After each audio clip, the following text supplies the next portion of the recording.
Welcome, everyone. Welcome back to the Shattered Lands. This is my setting, my baby, and I've gathered a group of players. We're going to be doing another Shield Wardens game, but first I want to tell everyone a little bit about the Shattered Lands. It has been a little over 300 years since the world was shattered and broken. During a great war, a fight for survival, the mortals of the material plane banded together to fight off a horde of demons. With the demons came mist and spreading over the world slowly. Eventually, when all hope was thought to be lost, a group of great spellcasters, together in their various enclaves across the world, cast an enormous spell, shattering the land itself, raising these areas of protection, these last holdouts of mortal life, into the air in these large floating islands that went up a mile or so into the sky. This saved everyone from the immediate threat and danger of the demonic incursion, but it also banished everyone from the world below. Now, all living in these floating islands, life has struggled to survive at first and eventually grew into thriving, prosperous individual nations. People banding together into small countries as they eventually got the ability to travel from island to island and reconnect with the fellow civilization.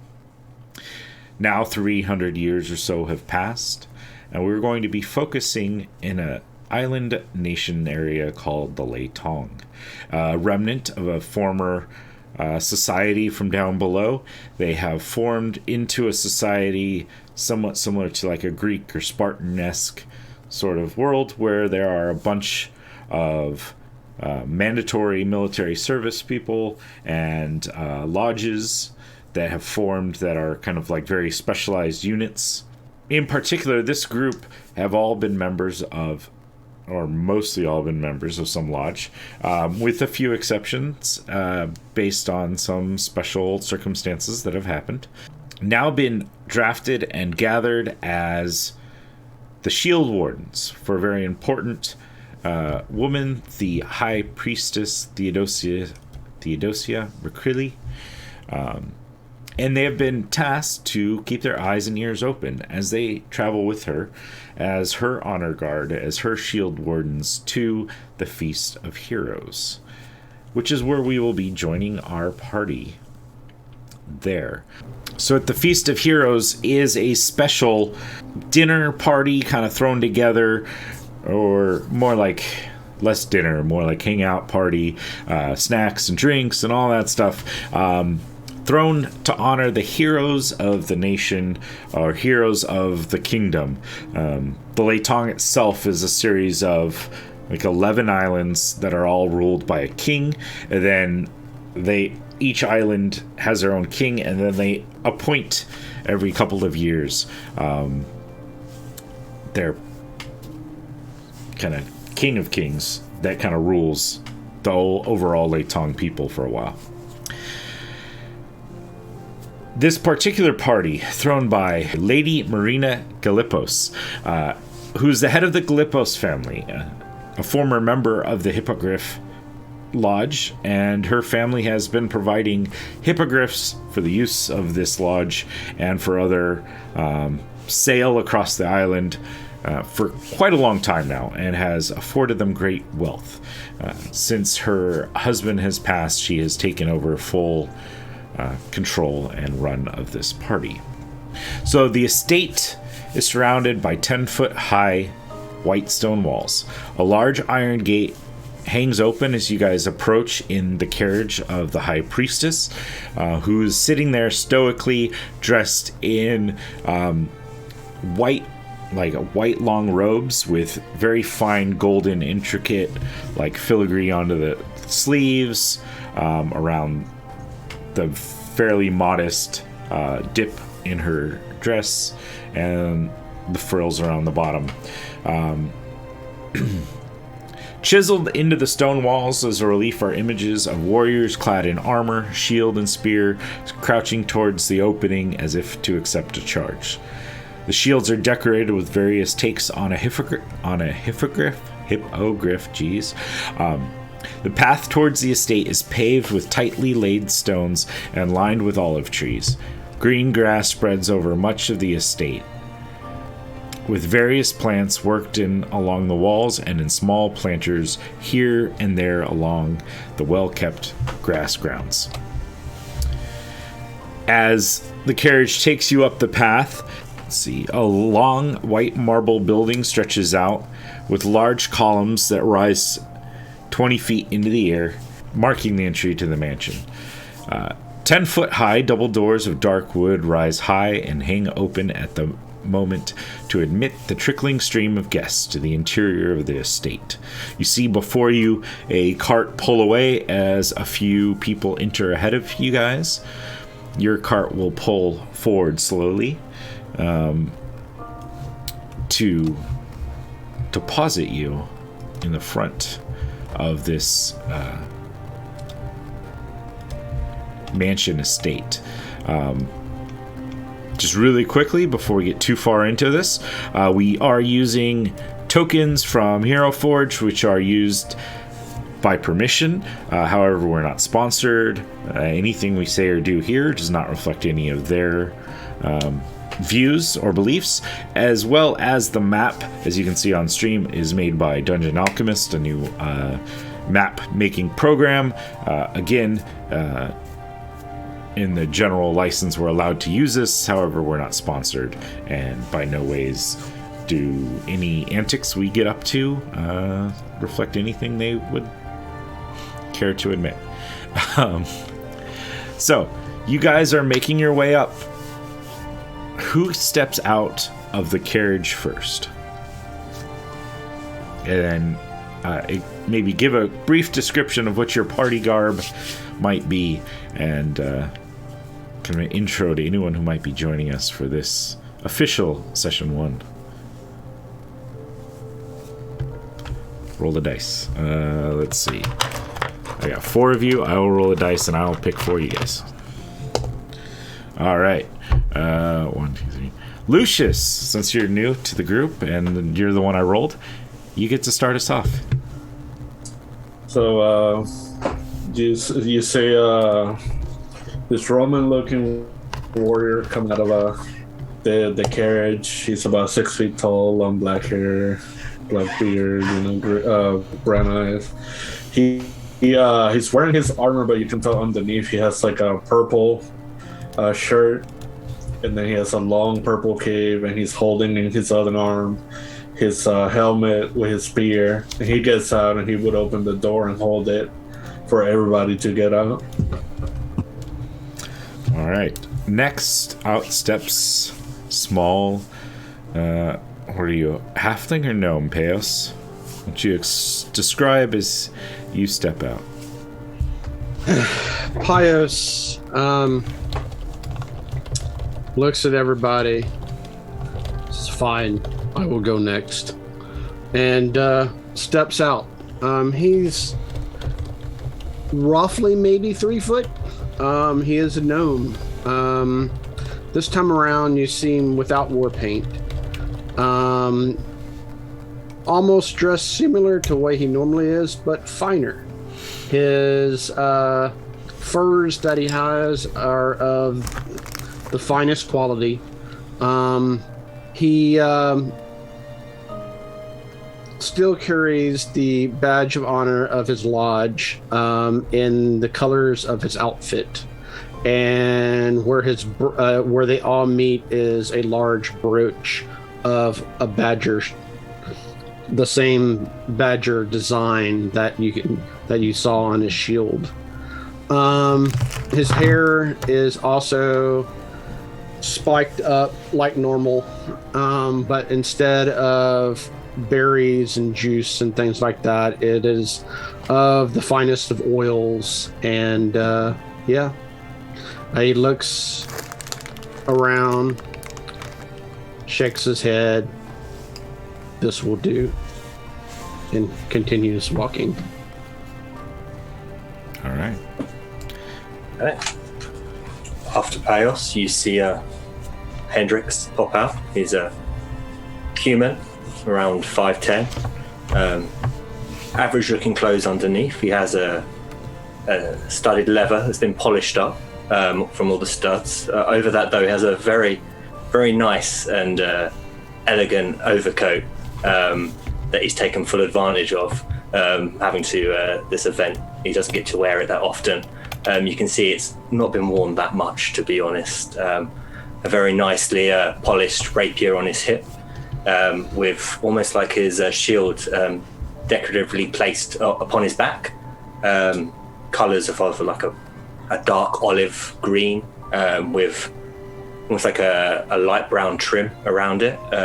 Big collar going into like a suit-styled front. Steps out, gives a nod to everybody, looks around. Rather a fine place we found ourselves at. Takes a few steps forwards.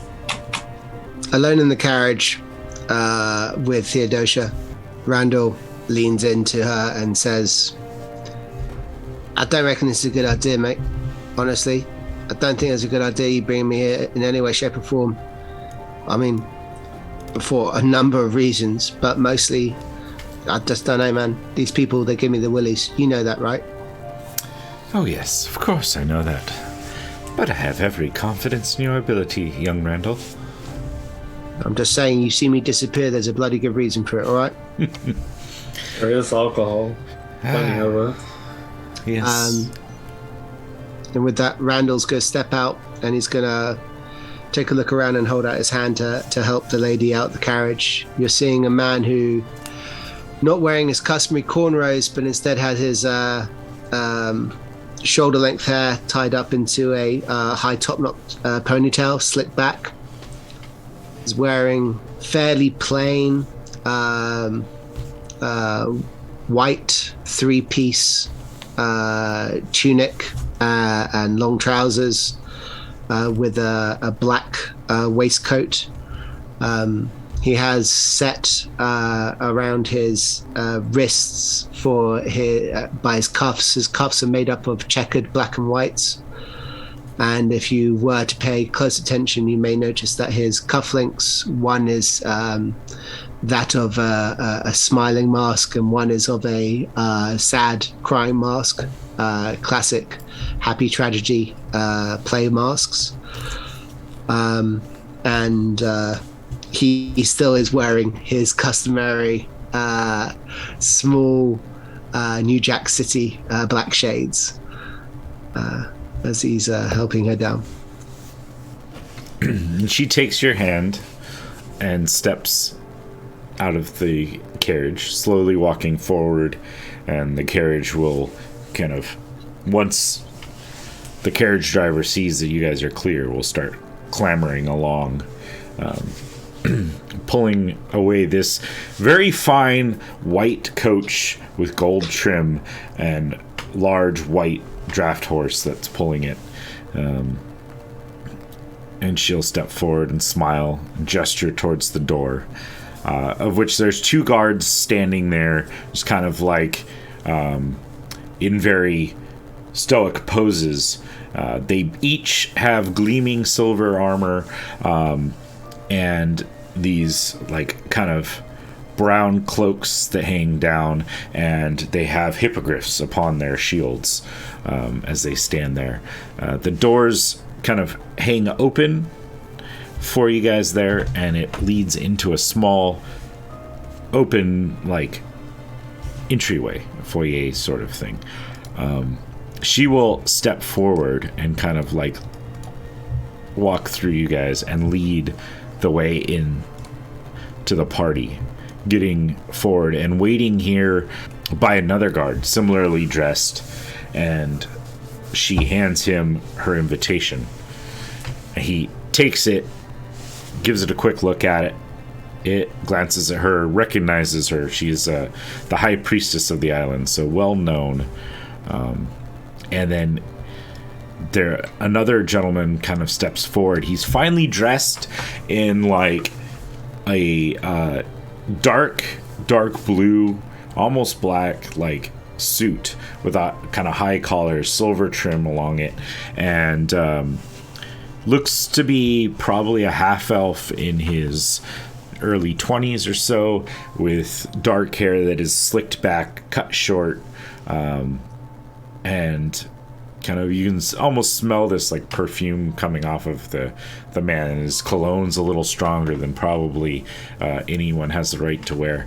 And the guard will hand the invitation over to him, and he looks at it and will look into the party, and as the rest of you arrive, he will call out in a loud voice, the High Priestess, Theodosia Macrili, and Shield Wardens. And he'll step aside and she'll kind of walk in slowly. You find yourself in this large room with 4 pillars that kind of help maintain the structure's stability and everything. It is finely like laid wood in this kind of like intricate and polished pattern on the floor, lacquered, so it's sustained throughout the use here, which obviously is designed for dancing and parties. There is a pianist playing like a gentle, soft kind of background tune, and someone accompanying him on the harp, just kind of like slowly strumming the harp as you guys enter. There are maybe a couple dozen people, despite the map doesn't have everything displayed here, kind of milling about as you guys walk in. Is there anything in particular anyone is looking for or looking to do as they kind of make their way? Pios looks over at Hendrix, nudges him. Yes. I bet they have cake here. I'm hoping they have cake here. I'm now panning the room for a dessert table. Mm-hmm. You will spot that as you enter off to the right-hand side, there is a large, like, entryway. There's no door to it, but there's like a 10-foot wide entryway that leads into like a air quotes small dining room. I mean, it's a decent size for most people, but it wouldn't be enough to house everybody at this party in like seating area. But there is a table you can spot that has various foods laid out, arranged upon the table for people to come and sample. And you probably guess that's where any sort of refreshment might be located. Whilst they're looking at that, at the moment, is it busy? Is it just filled at this point, or is this large room pretty much empty? There's still more people probably to come, but it is, like I said, there's maybe like a couple dozen in general in small milling groups. Okay. So, I mean, we as a group are very much taking up a sizable percentage of the entire population in this room right now. Yeah, I mean, like I said, Okay. there's maybe in the 20s of people. So, Okay. you're definitely a sizable add-on, but yeah, you're. Yeah, okay. Then I'm looking for colors of what people are wearing. In particular, I'm looking for anyone wearing blacks and whites. Mm-hmm. Am I seeing anyone around? I'm trying to double check on blacks and whites in particular. Not the one you're looking for at the moment. Okay. There are various people hanging around. Most notably, directly ahead, there is a middle-aged human woman with kind of like strawberry blonde hair that's like, you can tell is kind of starting to probably change, and maybe is even like maintained her color through artificial means. Let's see. She's there in like kind of like a tanned robe that's been like a tan dress that's been like accented with like reds. Given that like the Hippogriff Lodge tends to use browns, she has that kind of homage to that, but then added in with like reds to actually make her look a little bit more fancy and more interesting. This is actually, I don't know how many of you would know the upper structure of like on site some of these people. Probably Randall at best. So maybe give me a wait, I think I said you might know this one. Yeah. Yeah. So you recognize Lady Marina Galipos. Okay. Does she look like she recognizes me from across the room? At the moment, she's kind of sideways. She's not really looking so much. She had glanced over as the high priestess came in, but she was in the middle of a conversation with a couple other individuals. One is obviously an elf. He stands there with golden hair, kind of golden long hair drawn back into like a ponytail. As he like glances around, you kind of catch these like very stark like violet eyes staring out. He has a green, kind of like Kelly green almost cloak on, and is standing there talking with another gentleman that probably catches many of your eyes as he is scarred and burnt. Like his face is all burnt. There's little patches of like gray hair sticking out. His ears are pretty much like burnt down, so it's hard to tell. Like he has the long skinny build of something with like elvish ancestry or whatever, but it is tough to tell from just the looks because of the disfigurement on his face.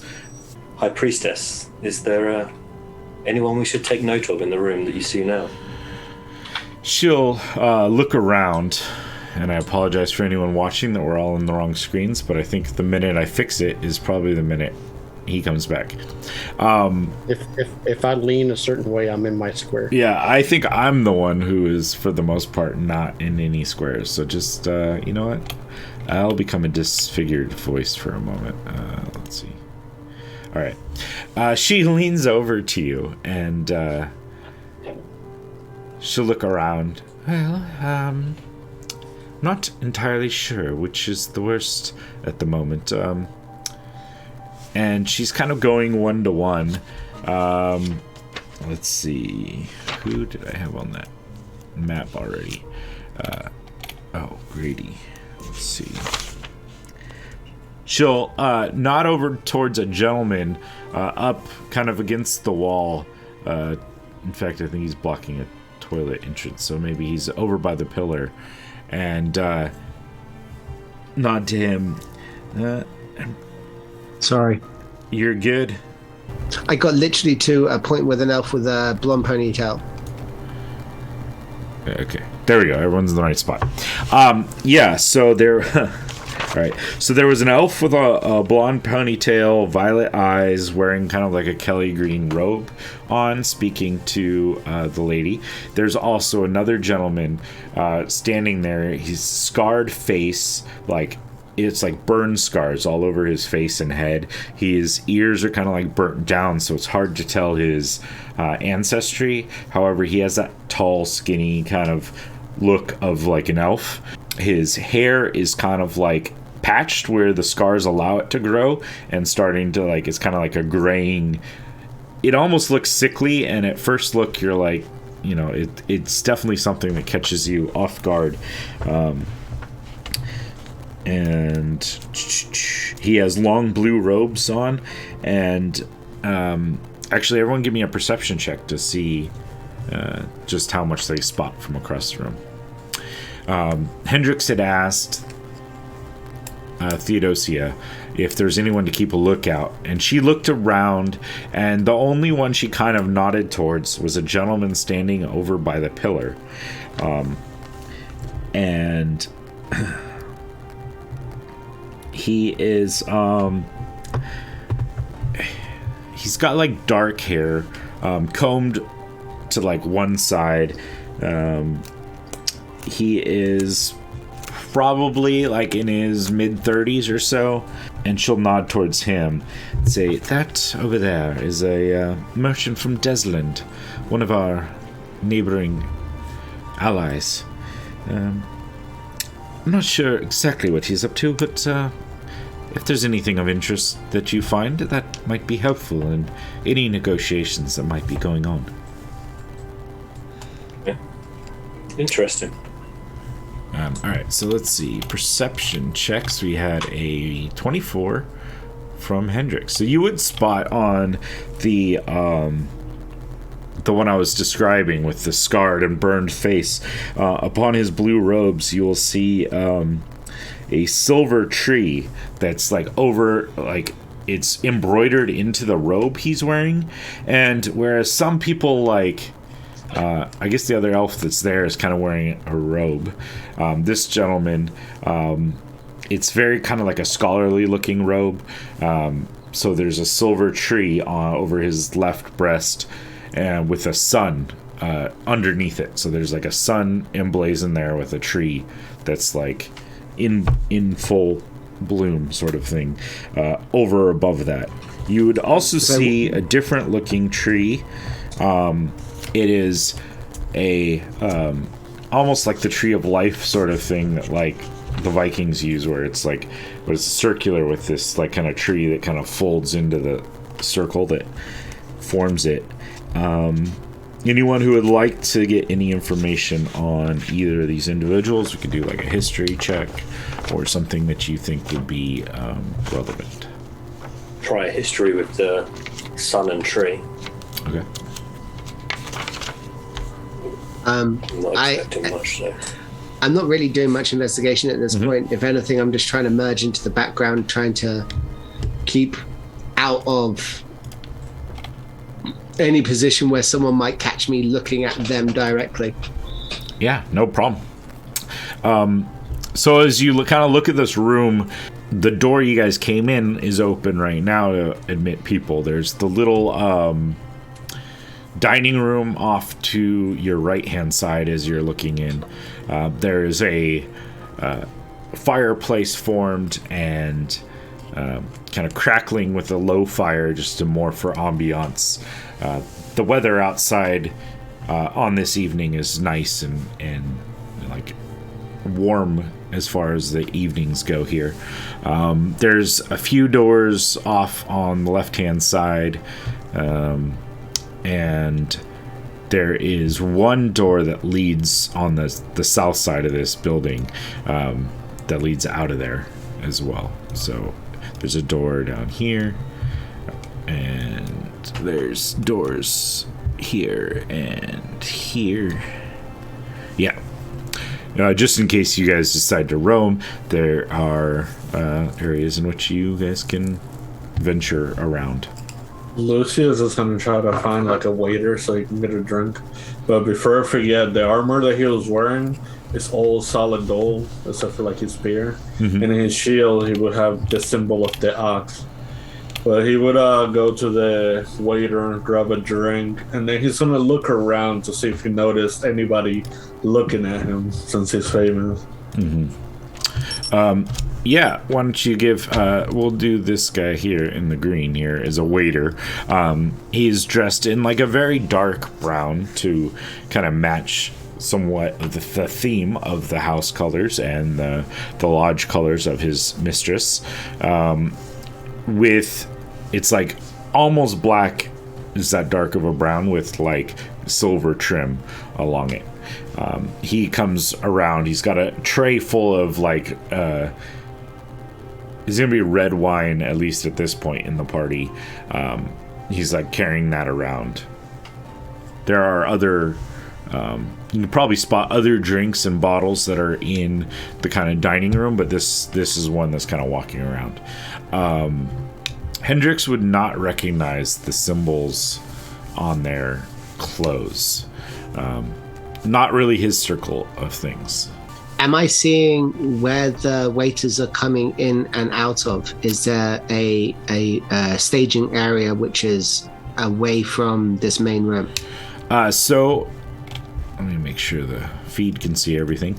So this waiter came through this room, the dining room area. Okay. And then if you investigated further, there is a door that leads into like the kitchens back there. Okay. All right, I'm going to make my way through to the kitchens then. Okay. Taking off my black waistcoat as I'm walking through. So I've just got a plain white shirt on at this point. All right. I'm going to use some of these tokens as like the same tokens, but so what I'm going to do is these cogwheels are going to all be people that work here. Because cogs are workers, aren't they? Oh, yes, we all are cogs somewhere, right? So yeah, you're definitely able to make your way around. No one really stops you from walking into the kitchen. You see there is a kind of large man that's down to like just like a white shirt. He's got a like leather apron on, and he's back there like chopping up food and starting to put things on plates. There's a kind of a teenage looking woman who is in that same dark brown outfit with the silver trim, but like this time it's a dress, so it dips a little bit low, not untastefully, but just enough to be like accentuate the fact that she is a girl. And she's got a tray that she's now loading up with food and like preparing to take it out to the dining area. Oh, I could take that one. I'm sorry I'm late. I can take it on though. It's all right. Who are you? She asks, and she's just kind of looking confused. I listen. I got told by the stable master that they needed having extra help come in because they got extras coming in and they're worried about having enough servants come through. So they got me down from the agency. I don't know the area, but all I've got told was to report out here, come back to the kitchen, pick up some trays, and start moving them around. So I mean, I'm here. She sighs and she hands you the tray. I have to get you a coat. They told me. All right, you take this. You know how they are. You go. I'll go find you a coat. All right. Do you want me to wait? I mean, I can wait. No. Do one. Just put the food out. I'll get you a coat. All right, no bother. All right, and I'm gonna head out with the tray, and I'm gonna start moving slowly around the room. Shades are off at this point. Yeah. I'm hoping that I'm merging in with the cogs, the standard plebeian masses at this point. Nice. And then she... Yes. Oh. Cocks eye and looks over at Randall. I wink over at him across the room and give him a little finger guns there and just carry on moving on through. She exits a door in the back of the kitchen that leads outside, and she starts hustling away. You lose track of her as she makes her kind of way to try to find you a coat. So she's going to disappear for a little bit. Lucia says when he gets a drink from the waiter, he's going to slide a gold coin to his tray, and he's going to be like, you got any juicy rumors for me? Well, sir, I don't know how much of a rumor it is, but the lady's son is seeming to be quite distraught today.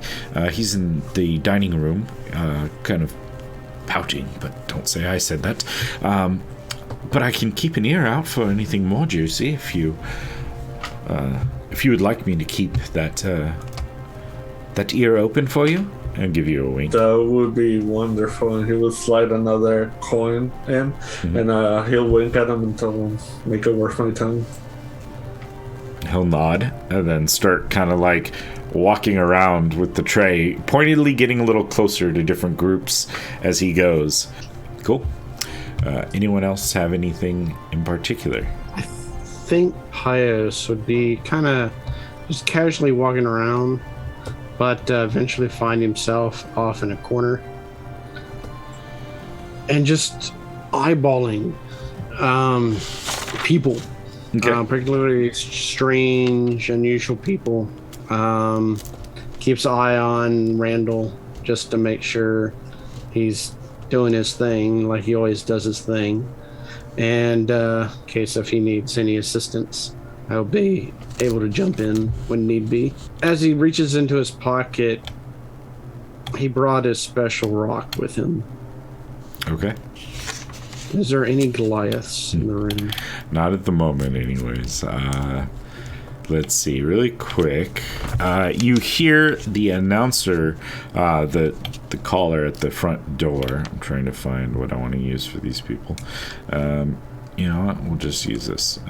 Call out. There are 2 new individuals. Let's get another one. That are coming into the room. Let's do this one. Yeah, purple. And he calls out Mr.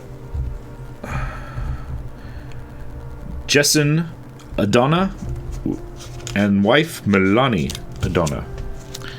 And they walk in. So you see the man is probably in his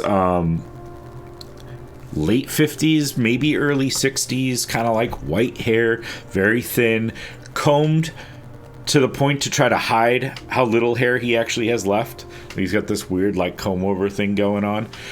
He's dressed in that kind of like Greek and Roman like toga sort of outfit of like, I'm a very important person. He's kind of like walking with this big like golden cane sort of a thing that he's walking in. The woman next to him is probably 30 plus years his junior. Dark purple skin, tiefling with a pair of ram horns that kind of like curl from behind her ears and like forward to almost like give her that Leia bun almost thing. But she is definitely a stark contrast from him. He is like old, carrying a little bit more pounds than he should be. Not like obese, but he is definitely not in great shape. Walking on a cane, kind of almost feebly. And she is young, seems like in great health. She is dressed like to the nines. She's got a very tight form-fitting dress that shows off her well-maintained tiefling body. She's got this like kind of dark black with almost this hue of blue in the right light hair that's kind of pulled back into like these kind of like vein looking, it's straight but then it like curls down at the back and kind of definitely looks like she took a lot of time on it, along with makeup that accentuates her purple skin, like lighter lavender like eyeliner and lipstick. And she walks in with him, and he will start kind of like hobbling over here. Let's see. Yep. And she definitely like, she'll kind of like walk in to go get some sort of drink. I mean, question. Can I see her heading to go get a drink and walk across the room behind the columns with a view to actually cut her off to offer her one of my drinks? Oh, sure. Yeah, of course. Yeah. Yeah, I think that's pretty much standard, Randall, at that point. Go on, you're saying, Lucius? I was gonna ask, do I see any like higher ranking military people in here? Let me see. There is definitely someone. Let's have this one, him, up here. So you will spot a gentleman. He's half elven, in his probably low 30s, wearing a dress uniform. It's a light gray pants and a royal blue coat. Platinum shields adorn his left breast of the coat. indicating that he is both of the Leitong Navy and like a fairly high level, like admiral, basically, in the Leitong, what they call the Navy, which is all aerial ships, airships, being there. And he's kind of standing off to the side with a couple of other, probably more junior officers that are there. He's got a beautiful, pale-skinned, red-haired woman that is accompanying him. Who's going to be... Well, that's not beautiful. We'll do this mask, and we'll make it red to make sure that we know this is her. And they're talking with a couple of other Navy officers, but he seems to be the highest of the ranks. Lucius would definitely start heading his way, and when he noticed him, would you do like a certain pose with his spear, like showing him, that he's saluting him? Mm-hmm. And when he gets in there, he would pretty much say like "sir" in Elven, and give him like a little bow. And he would give you a bow and do the similar like salute with his fist, as he obviously doesn't have a spear on him at the moment, but like he'll do that salute and bow. It says, is it not the great Lucius? I've heard many good things about you. I've seen you fight too. It is your performances at the games are great. Thank you. I wouldn't say great, but I do what needs to be done. And it's nice to see other soldiers in here as well. Yes. Well, it is the Feast of Heroes. They kind of have to invite a few of us. This here, sorry. He'll gesture towards the woman to his side. This is my date for the evening, Miss Sandra. And she smiles and nods. She's probably in her late teens, early 20s, definitely younger than him, but of an adult age. Kind of red hair. She's seemed to have picked out a similar like royal blue dress to kind of accentuate his outfit, again with like this silver trim and filigree on that one. And then he introduces you to a couple of the other officers that are there. They're like captains of various ships, so they're not nearly as high ranked or as important as him, but he is very like he gives them a couple like accolades of that he performed wonderfully at this battle, and I think Lucius, before he says hi to me, he would grab her hand and give her a kiss, and then he would like kind of like give the general guy like a little pat in the back, and he would look at her. This man right here is quite the general, quite the strategist, great man. Try to like put him out there, build him up. Why don't you give me some sort of check, persuasion, performance, something to like just see how well it goes over. Are you lying when you say this? Like, do you know this guy's history? Have you heard of his exploits? Are his exploits actually successful? Well, since he's another military person, I'm just boasting, like trying to help a brother out. So I'll leave this open to whatever you think it is. Yeah, I just did a performance. Okay. I just figured he acknowledged me. I'm going to acknowledge him as well. Maybe I can get, help me type thing. You're just being a wingman. I get it. Yeah. Oh, I got it at 21. Okay. Yeah. She like beams over at him. This like smile and almost like this glow, like she realizes just how lucky she is, especially with others acknowledging how lucky she is and how accomplished her date seems to be. So it definitely seems to go over well, and he smiles at you and kind of gives you that like almost half nod where it's like a thank you. I appreciate it. That's I'll start leaving them, but I would raise my glass to him as I'm leaving. Yep. Randall, what are you doing with Milani? Drink, milady. Yes. A lovely drink, yes. Thank you. You're very nice to bring this, sir.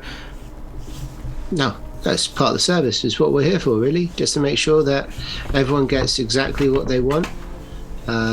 Sometimes it's going above and beyond that really stands out. You know what I mean? Oh, really? Well, I probably would like to find out what you mean.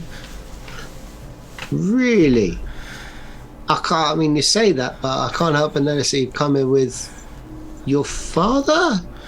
Oh, well, husband. Of course, a husband. He takes good care of my needs, as far as, of course, monetary, you know. She gives you a wink. Oh, my days. You are a cheeky one. Listen, I tell you what. These drinks they got here, they're all right, but I have a feeling that you're looking for something a little bit stronger? Yeah? Something that could last a bit longer, perhaps. Perhaps.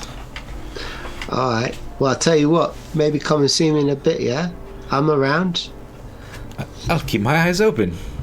Oh, I'm definitely going to keep my eyes open. I mean, excuse me, ma'am. I apologize. I don't want to be coming too forward. But yeah, what can I say? We're talking, and I'm listening. You know what I mean? Yes, I think I do. What's your husband do? Oh, he's a senator. Oh, right. All right. Well, have a drink. Have a lovely evening.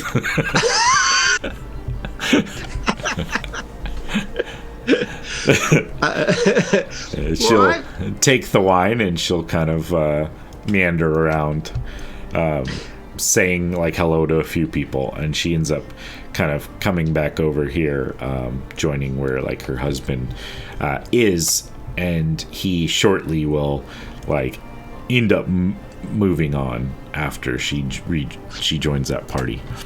When she is walking back to her husband, the people that she says hello to, I am versed in the skill of moving in a manner that allows your path to cross with those people you actually want to see, whilst actually engaging with others. Do you know what I mean? So I'm looking at this woman at her path, and I'm trying to ascertain who she's stripping at this party. What? Didn't you give me something like an insight? I think it was probably all right. The most. I accidentally clicked on animal handling. I don't know where that came from. Excuse me. Sometimes that might be true with her, but you know. Oh wow! I am rolling like garbage. I am in the zone of a very uncomfortable place. But yeah, that was not a good roll there. Hold on. What was that number? Oh geez, Louise. 8. Just an 8. It's really tough to tell. Some of the times you get obscured as someone like walks past you. You can't really hear what they're saying, so you're having a tough time indicating just like what her actual desire would be. Although you have been gifted, if you want, advantage by Chicomancer in our chat. Oh. So really? If you don't have to use it right now, you can use it at any point in the session.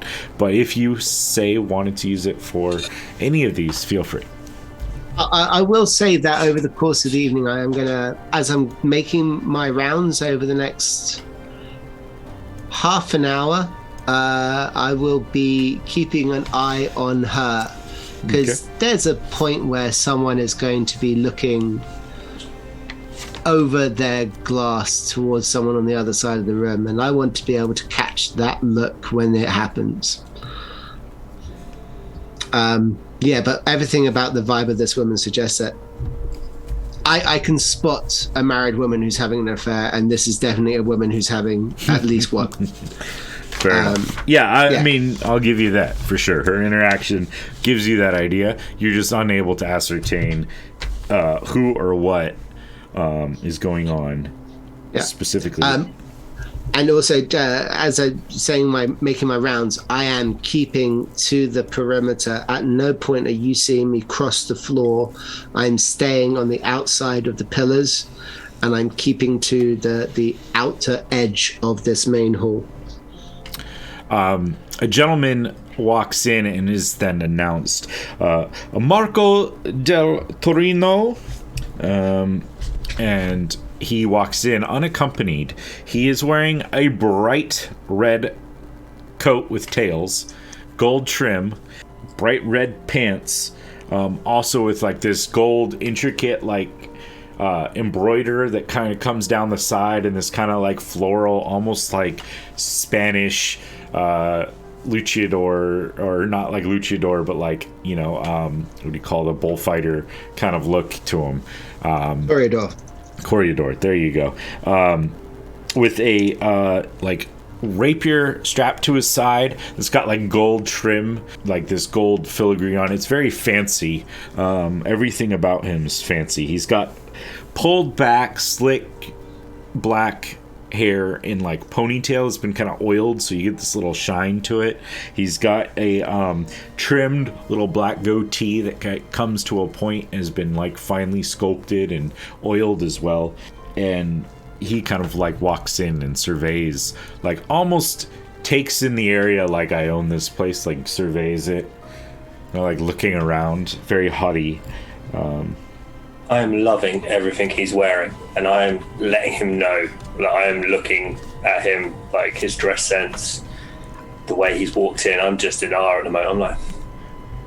He like looks over at you and gives you a wink, and will kind of like slowly walk past you. And then seeing the waiter over here trying to serve this group, he walks over and like grabs with like a flourish, grabs this like wine glass and swirls it in the air like he's checking the quality of the wine being served. Gonna give a nod like, okay, that's good stuff, and then slowly take a sip. And then he actually turns and like looks over at the harpist over here and starts like kind of beating along a little bit with them at the moment. Drinks, finally.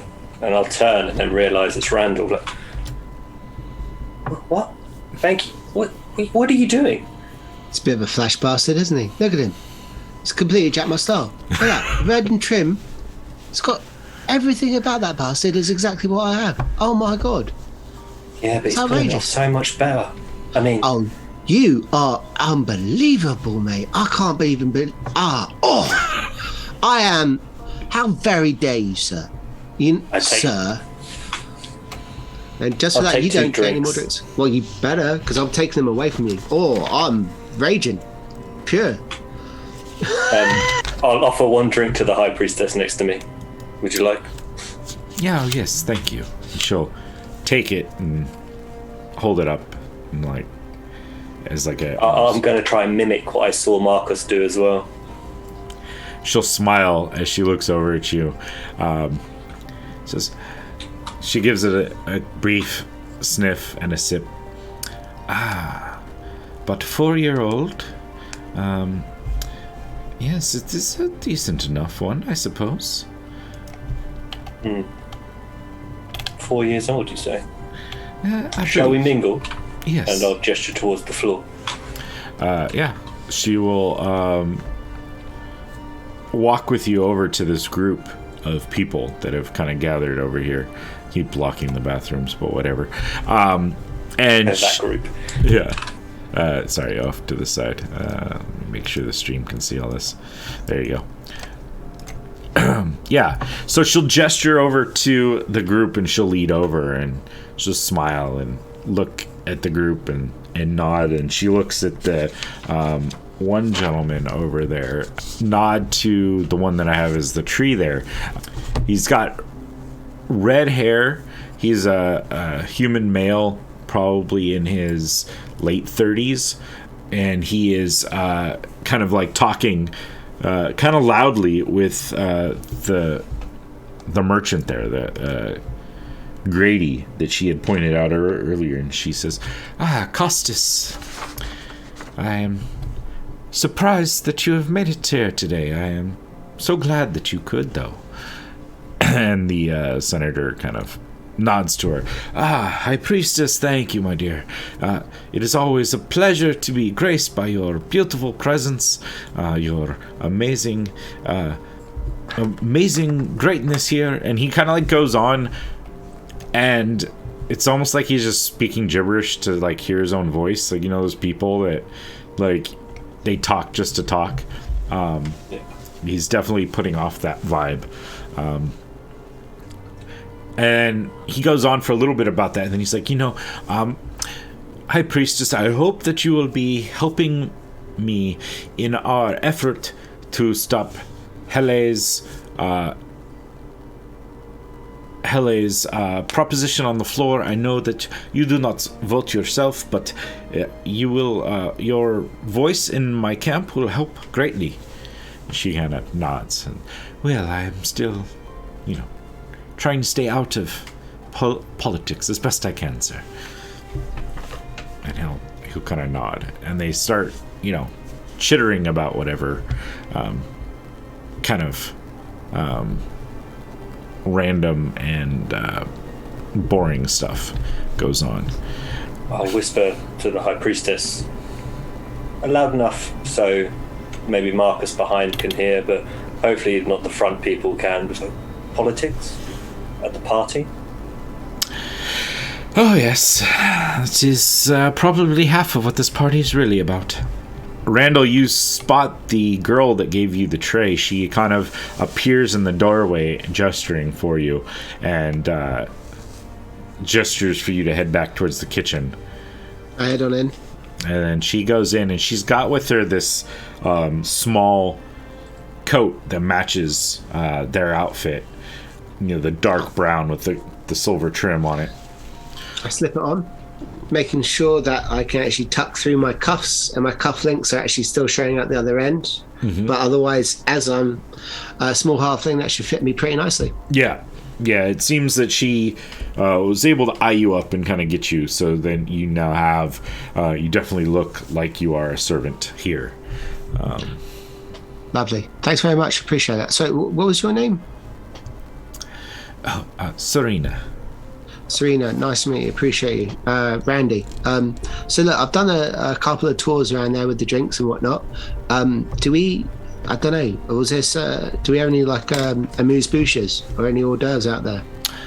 Yes, there are some on the table, but Chef here is actually finishing up some more. And you'll see he's got like these like toasted baguettes that have various like colorful spreads upon them, a little bit of like some sort of meat that's like crumbled on top. All right, I'll take these out then. Yeah. And is there anyone that I should be focusing on? I mean, is there someone that Marina wants us? Sorry, the lady of the house wants us to focus on. Oh no. The chef kind of looks at you with kind of gruff voice. No, just make sure they all get good food. Go, spread around. I'll be working on more. When that tray is done, come back. All right. I mean, all right, I guess. I'll take it out. I'm going to take a look around the kitchen. I'm going to be looking for any particular knickknacks that may be of interest to me. Okay. Is anything sparking interest? Within the kitchen? Yeah.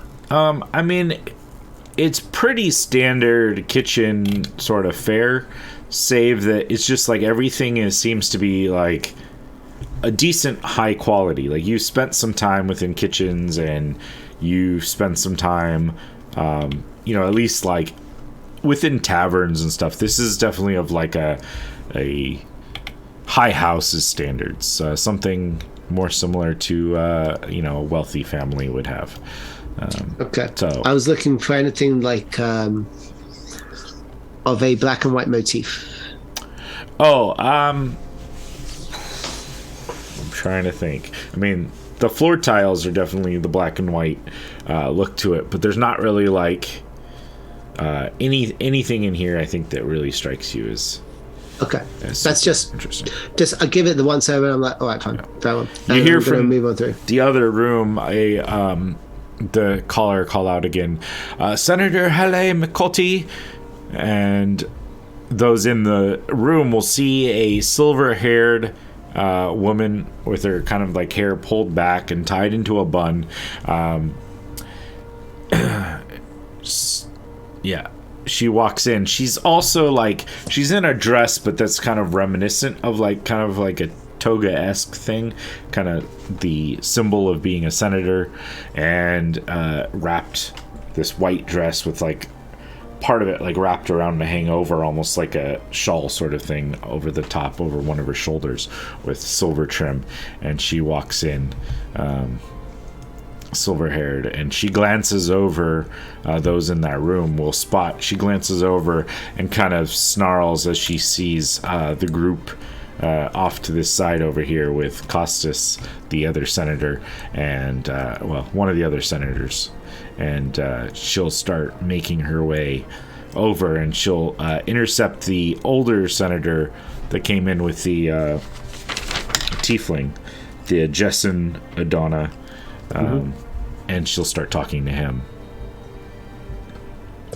over there.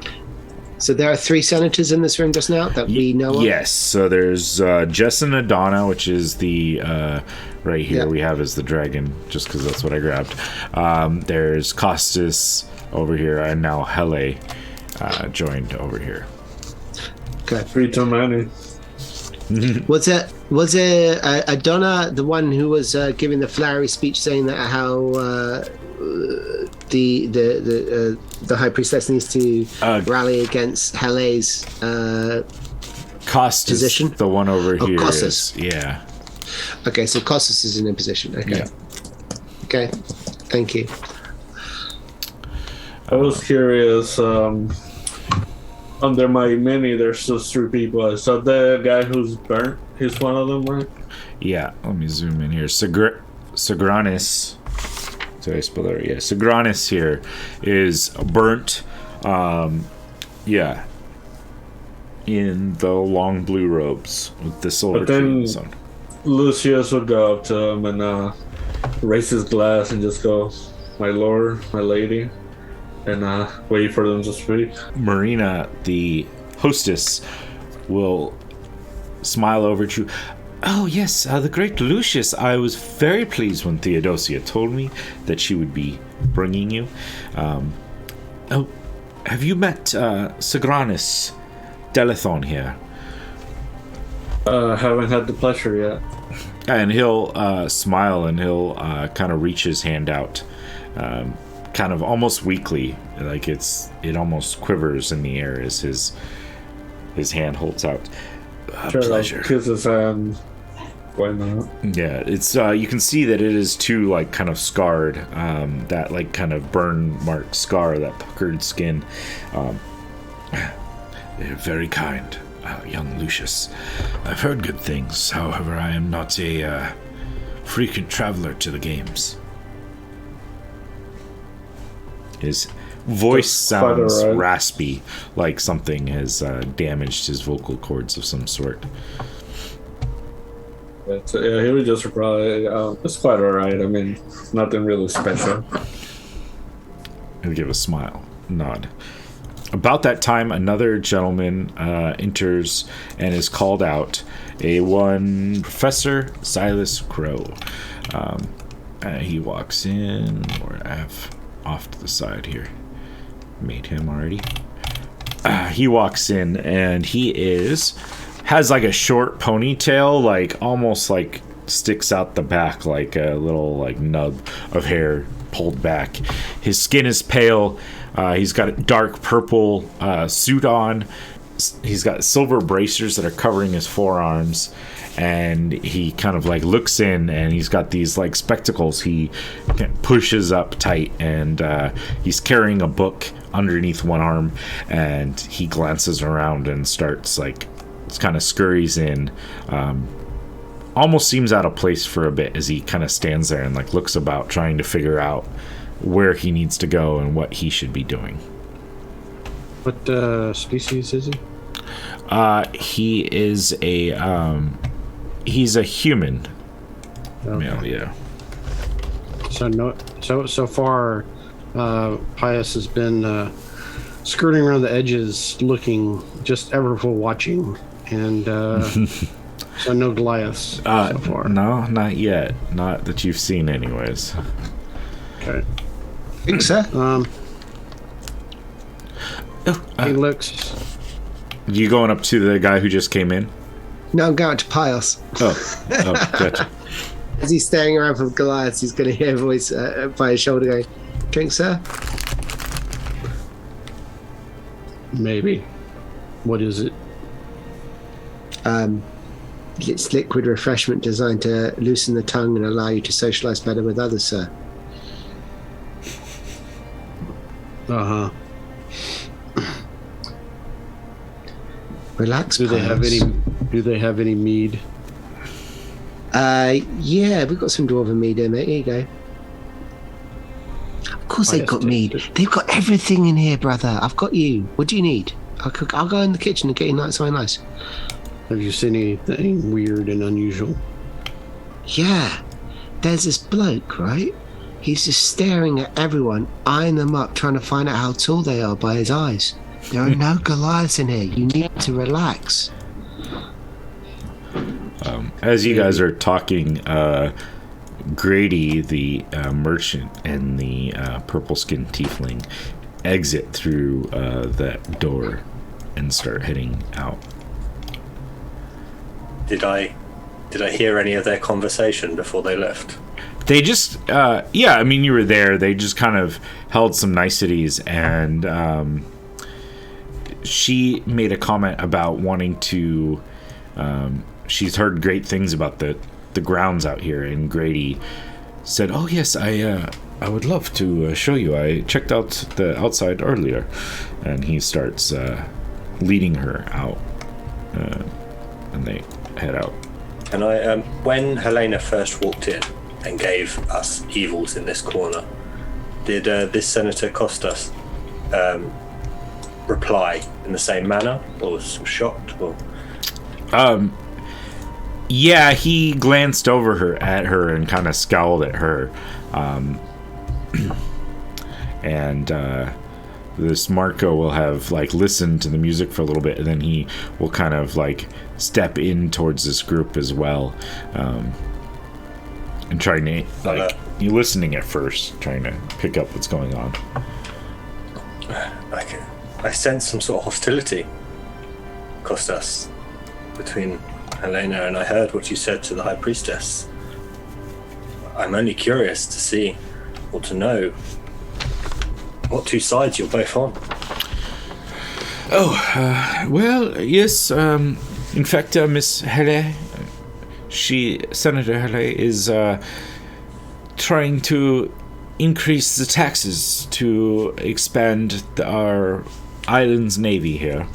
And I feel that our people are stretched too thin, and that the Navy itself is strong with the amount of very little incursions we have on our island. We do not need to spend the extra money on it. The reason she's giving for this? Well, she feels that we're inadequately prepared and won't be able to assist.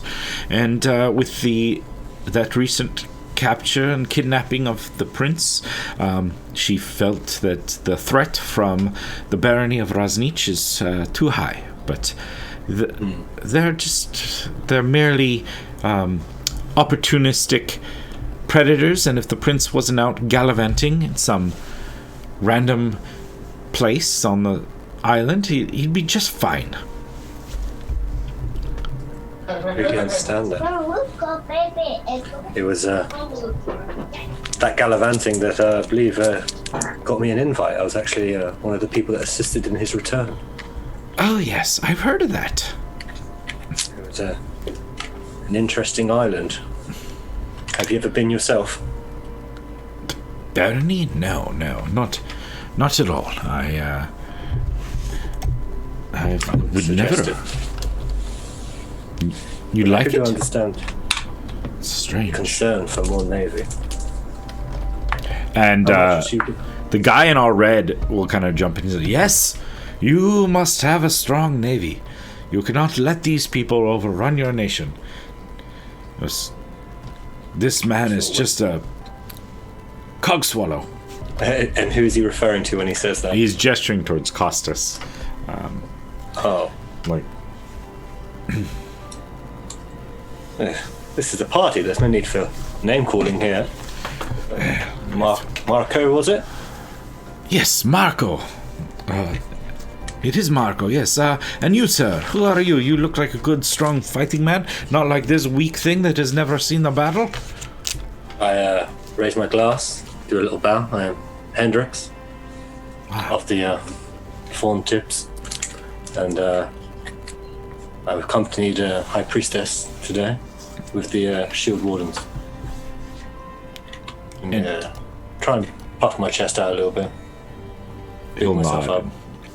And raise his glass and take a sip. I have much respect for you fighting members. I think your lodges here are very interesting. I just wish some like this senator here would get off their lazy bottom and go out and prove themselves. You say here, where are you from exactly? Oh, I am from an island nation. Pretty much from an island nation called the Akosian. I don't know how much you get off your island or if you get to have any fun in your lodges, but you should visit. It is a beautiful island. And the Akosian itself is known as like a resort. It's like almost a resort on an island. It's a small island, but it's like a huge kind of casino resort, brothel, anything goes sort of a thing. Any sort of vice you might find yourself wanting, it is known for a place like that. Excuse my rudeness, but who are you there that's brought you all the way here? I am Marco. I am a man of great talent and usefulness for very many people. I go where the work brings me. What is the work today? Well, today I go to a party, I talk to people, I try to avoid these weaklings that have no use or purpose, whose mouth just runs and says nothing. Costas is like looking more and more angry over there as this man like is just insulting him in front of everyone. Belittling him, yeah. Yeah. Could be anyone. Huh? It could be anyone. Lucius is gonna look at the two people in front of him and he's gonna be like, quite the show, huh? Oh, yes. Well, Marco is a blade for hire, usually. I'm assuming he's perhaps even trying to rile up a fight. That's kind of smart. Ios finishes his mug and just kind of says underneath his breath, wants me to socialize. Fine, I'll just go ahead and socialize. And walks up to the nearest person. Mm-hmm. Looks him over. Yeah, this is the elderly senator that came in with Milani, the tiefling, and graying hair, kind of a gut, short beard. And Pios immediately says, I am Pios of the Badger Lodge. Did you know, as I pull out the rock, did you know I have heard that you can kill a Goliath with one blow from a stone? Well, I suppose. I've never tried, though. I did fight for a little bit. I served my civic duty, as most do. But I never came across Goliaths. A few orcs from time to time, yes, but that was back in my prime. He starts, like, coughing a little bit. Indeed. I have socialized. And Pius just moves on. Perfect. Randall, you're over there by Crow. Are you Yeah, no, I hear the conversation that he's had, and I'm like wincing. Like, You're like, oh no. ooh, that's just so uncomfortable. And I resolved to actually maybe find him even a pamphlet on etiquette and social graces, or maybe even like a collection of short stories, so he doesn't have to keep bringing out that bloody rock. They're like, we need an anecdote for this gentleman. Yeah, but I head over to the guy with the book, who's looking nervously at this crowd. And is it readily obvious that this man does not belong with this group of individuals in any way, shape, or form? Yeah, I don't even think you need an insight check. Like, you're so well versed in this sort of like mingling and everything. You can spot, like, the suit he wears is nice enough, but it's almost like too crisp, like it was just purchased for this sort of event. And he's like nervously looking around, and he's clutching tight. In fact, like his knuckles are almost white from clutching this book that he's kind of like holding off to his side, and he's kind of like looking for a way to get an in to do whatever he's here for. Okay, and I'm guessing that his clothes are off the rack, as it were. Yeah, it's like he went to a store on his way over here, bought the nicest thing he could afford, and is here. Okay, as I went up to him, I would have liked to have palmed off my tray of baguettes onto this servant as I was going past. Sure. So I'm going up to him with maybe just a smaller plate of just the one baguette, and I hand it over to him and go, "Sir, may I perhaps be of some assistance in this moment?" Oh, would you? He kind of like looks at you all like kind of excited and hopeful, like, here's someone who might save me. Yes, listen, these soirees can be incredibly tiresome, especially if you don't know anyone else here. And am I right in thinking that perhaps you are alone this evening, sir?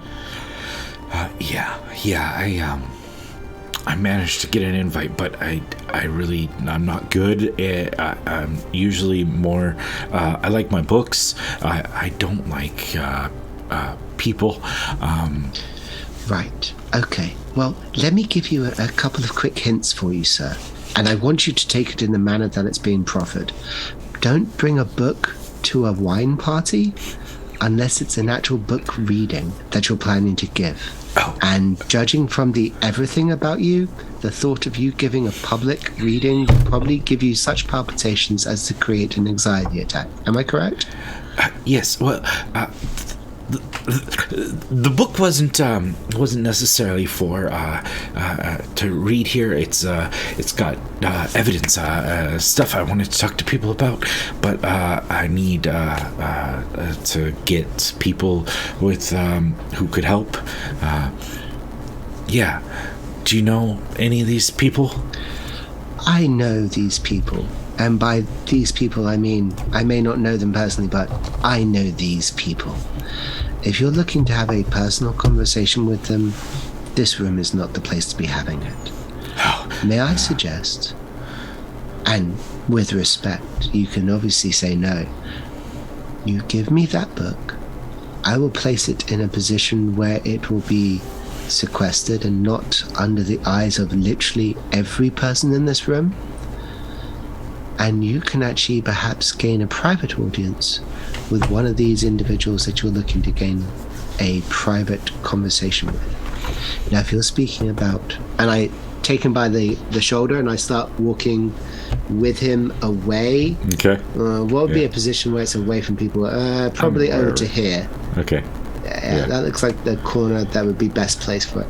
And I go, may I suggest, if you're looking for evidence to show to somebody, you're looking to speak with perhaps a political figure?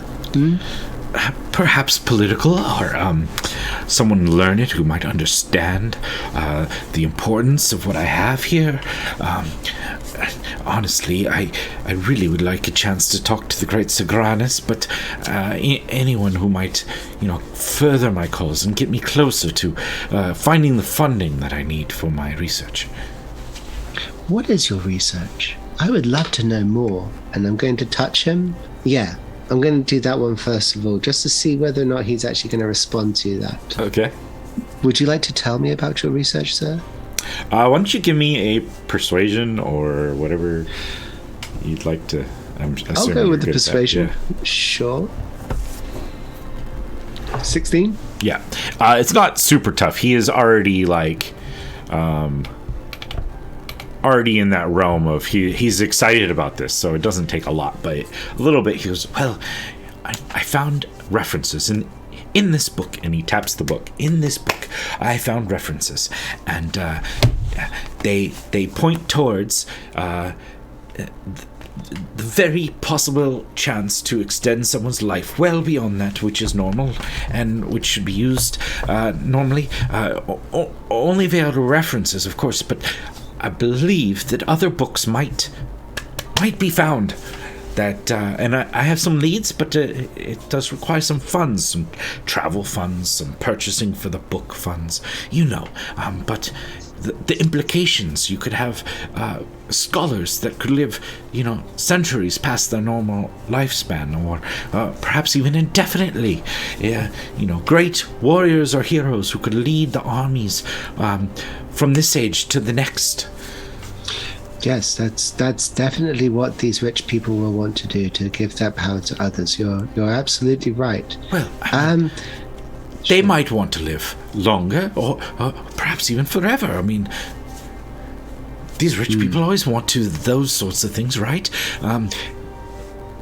Yes. Yes. Okay. Well, that's very interesting indeed. Okay. What I'm going to do, I'll take this book and I point across the room to where Theodosia is. Mm-hmm. Is there a doorway over that side? There is one, right here. Like, she's over there, admiring the harpist and the harp playing. And there's one right here, I think. I'm going to take this book from you, and I'm going to put it into that room through there. If you want, what I shall do over the next 45 minutes, I shall speak with the people who I believe will be in the best position to aid you in this particular noble effort, and see if maybe we can secure you that time that you need to speak with them. Yes? Oh, I would be most indebted. That would be so good. Thank you. Well, here's a baguette. If you wait just here, you'll be able to see the waiters as they come out with drinks. I suggest you stay here and try to merge into the shadows, and we shall speak on again. Is it... I didn't catch your name, sir. Oh, Crow. It's Professor Silas Crow. Oh, marvelous. My name's Minnesota Loams. Oh, Minnesota Loams. What a wonderful name. Yes, I'm a Loams. Yes, I'm a clerk. My father is someone of influence, so don't worry. I shall make sure that he'll hear of this as well at some point. But in the meantime... Whatever is a Loams, then, if you're so important, doing as a server here? That's very interesting. Oh, well, Marina is a dear friend of mine, and she asked a favor, and I'm here to merely assist her in this particular instance, that's all. Oh, good friend. I get it. Yes, exactly. Yes. Like, there's a moment where he's like, am I going to fight this? No, all right, fine. Yeah. Certainly. In the meantime, enjoy your baguette, and if I were you, I would avoid speaking with, and I point out the grey-haired, bobbed senator, Hella. Yeah. And I also point out Marcos And I also point out the balding senator, Jessam. Okay, so I just keep away from those individuals. And I probably don't need to tell you about the military. You've been bullied. No. Yes. Okay. No. Okay. And he kind of like will post up near this pillar, just kind of timidly eating that baguette that you gave him and eyeing the party, hopeful that you are his savior from this ordeal. Okay. I'm going to move through to the other room. As I move past Theodosia, I'm going to murmur, "A moment, please." She'll glance around and be like, "Okay," and then she walks in like, "So, Randall, a bathroom is a very interesting place for a meeting." Oh, for fuck's sake, how am I meant to know it's a bloody bathroom? They all look the bloody same around here. I thought it was going to be a little study. Jesus Christ, I don't know, man.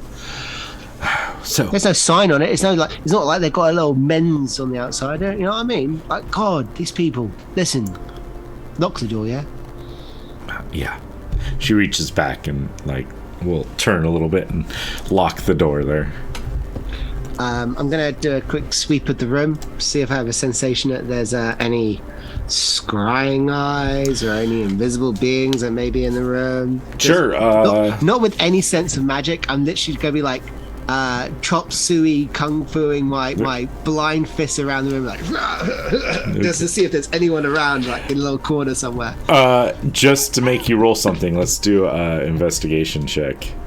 Yeah, sure. Or like, to be clear, in terms of is the worst kind of investigation that could possibly happen. For sure. I am keeping that in mind with what you may or may not find. I'm just... yeah, and that's what happens when you get a natural 1. Love it. All right. Perfect. Yeah, I think that suits. And you're going around and she looks at you. She's like, "What are you doing? Is there a bee just or checking to make something?" sure the room's clear. You're fine. No bother. You're welcome. Top-notch spying as it goes. Listen, your man, Silas Crow, he thinks he's on to near eternal life. I mean, he says it's all in this book. And as I'm looking at her, I'm going to cast my creation and create an exact replica of that book. Yeah. And take the original book and put it into my robes.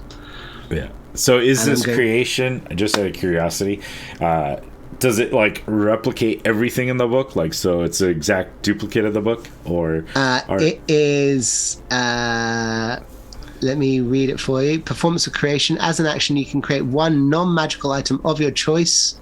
The value of the item is 80 gold pieces and it lasts for 8 hours.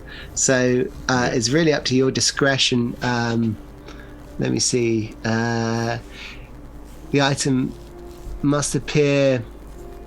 Okay, so it must appear on a surface or on a liquid that can support it. So I'm going to place it on the table in the toilet.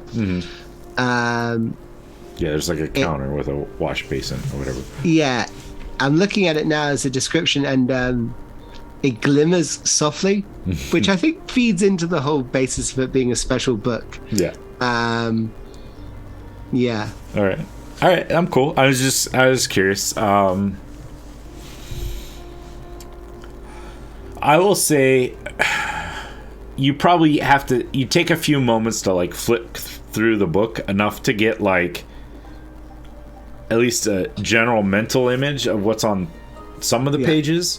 Yeah. And those pages would definitely be duplicated. Like, I think you'd have to have seen enough to, like, mentally create what's in there. So I'm happy that if someone, like, if you've got counterfeit notes, like the first couple on the top deck, they're going to be legit. Exactly. Then everything underneath is like Monopoly money. Yeah. I'm happy that when you get to like further down, just increasingly more and more crayon drawings from inside my head. Yeah, exactly. Like it's like starts off that, and then it's like scribbles like that replicate writing, and then there's like probably a drawing you did for some girl, and then like down to like maybe at the very back, like some drawing you did for your mum when you were little. You were like, yeah. Like there's a picture of Gary, my weasel. Yeah.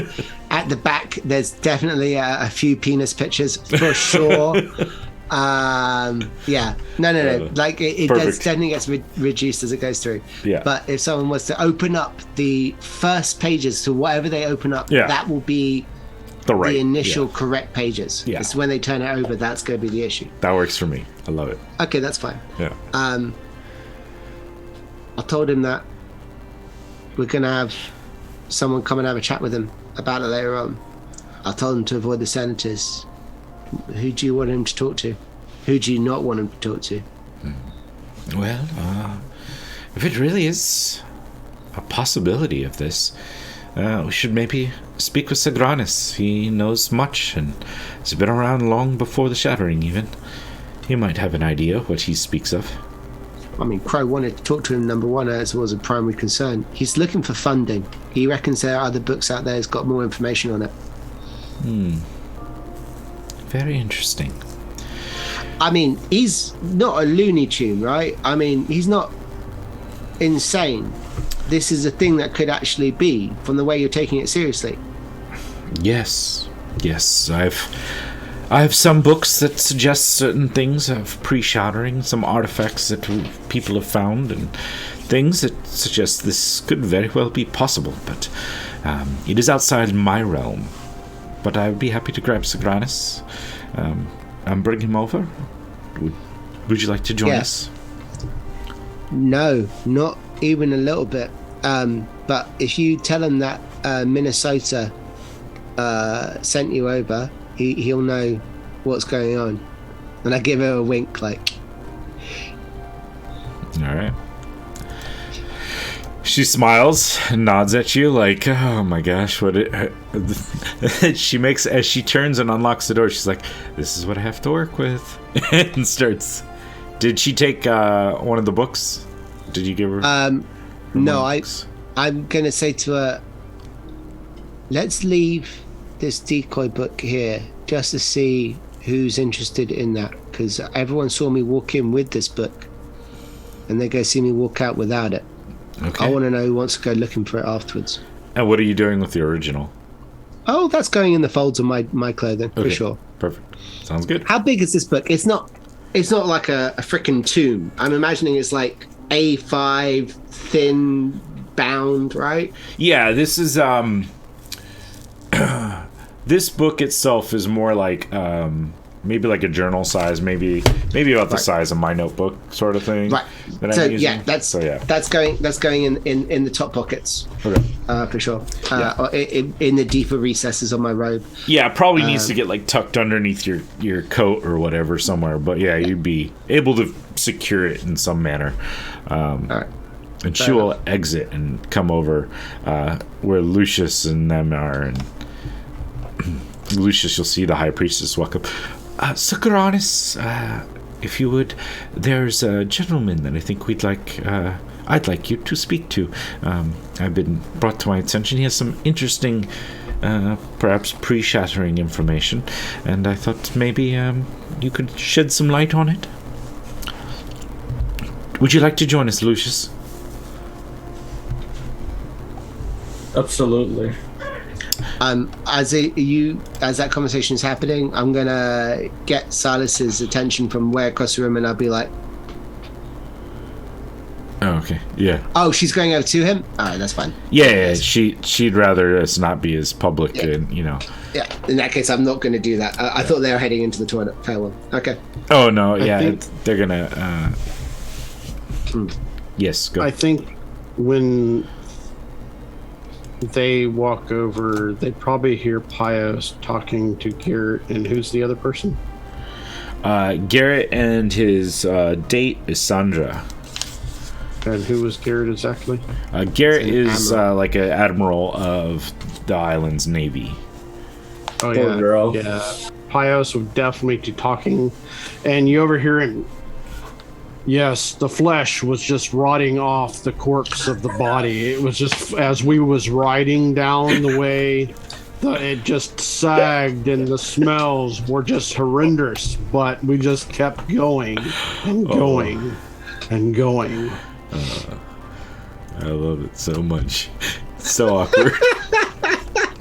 And she's just like staring, almost this like in shock and horror, gripping tight to Garrett's arm, and he's kind of like standing there, like nodding, like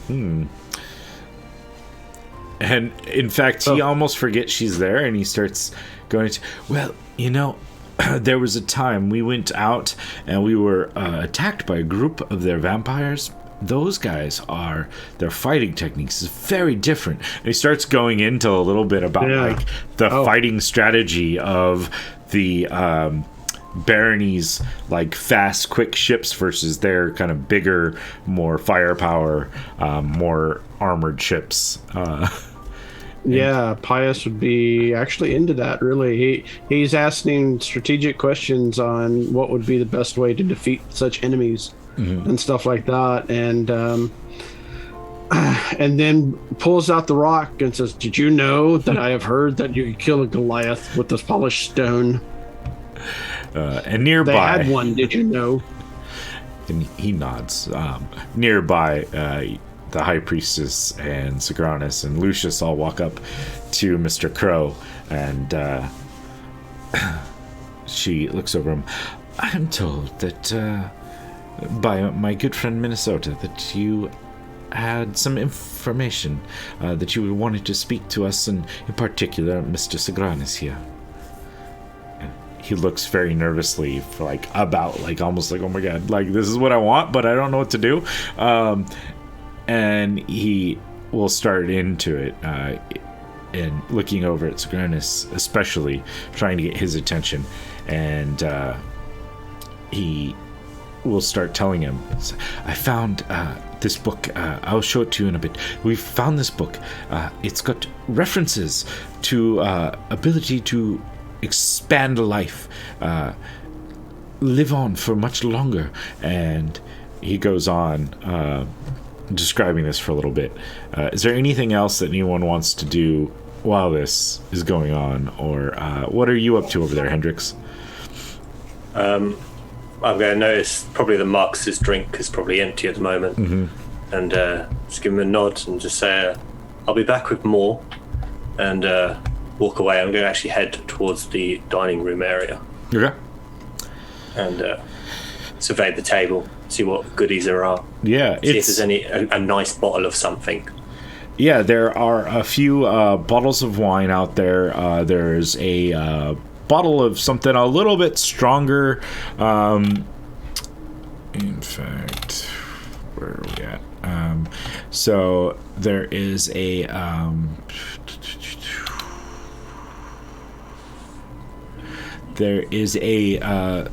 liquor drink that looks it's like in this weird, like almost herbalist looking bottle. It's got this like light green, almost like glowing essence to the drink itself, sitting on the table as well. There are various foods spread out. There's a like roasted goose that's on there. There's a few cakes and pastries, some breads, more on here like the heartier food that's not being passed around as like the appetizers, but there with plates so that people can pull a plate together if they wanted to. I pick up one of the forks and then just stick it into the goose and sort of tear a bit off, and sort of go to eat it and look to my right and see if I'm being judged by this person in the room. Yeah, there's one younger man in there. He's probably barely of age, probably like 17 or 18 years old. He is his eyes are almost like have this like whitish like hue to them. They do kind of track over to you, but he like squints really tightly to like try to get a good look at it. He's got dark hair and a very like short, almost like very well groomed like needle line like of a beard that is is almost like that's all he could put together, so he makes it look like he did it all on purpose. But yeah, it's starting to form, but it's not really there.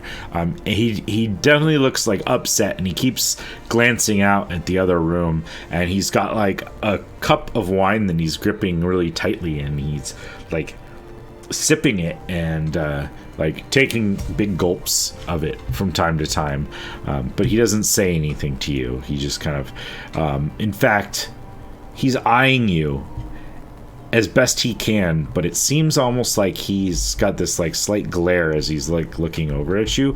Not that he's judging you, but something else about you is setting something off in him.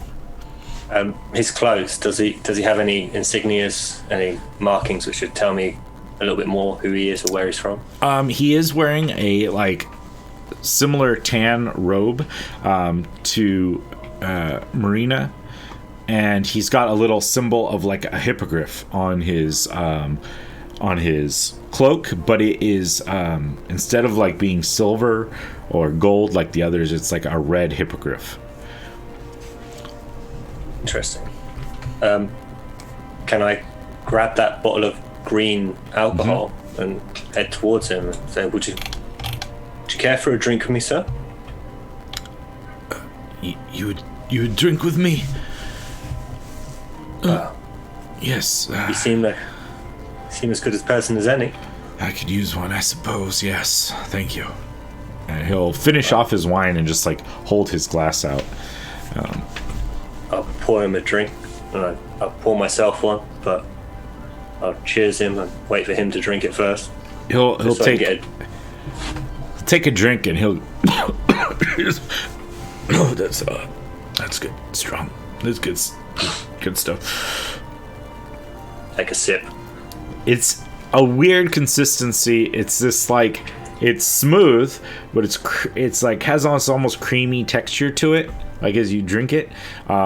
But yet there's like this weird like spice that's tough to note, like from exactly what it is to it. Like not like a hot spice, but like if you drink like rye whiskey or something, it's got that like little kind of earthy, spicy note to it on the initial hit. Yeah, it's a decent strength though. You can definitely tell that despite the creaminess to it, it's got some alcohol heat to it. I'll cough just so he's not alone. Yeah. Your name, sir, and why are you in here alone when everybody is outside there? I'm Nassos. I am Marina's son. I am here just because she has to invite me, but don't belong. This is a feast for heroes, and I can't even serve. I'm ashamed to this house, to her. Why can you not serve?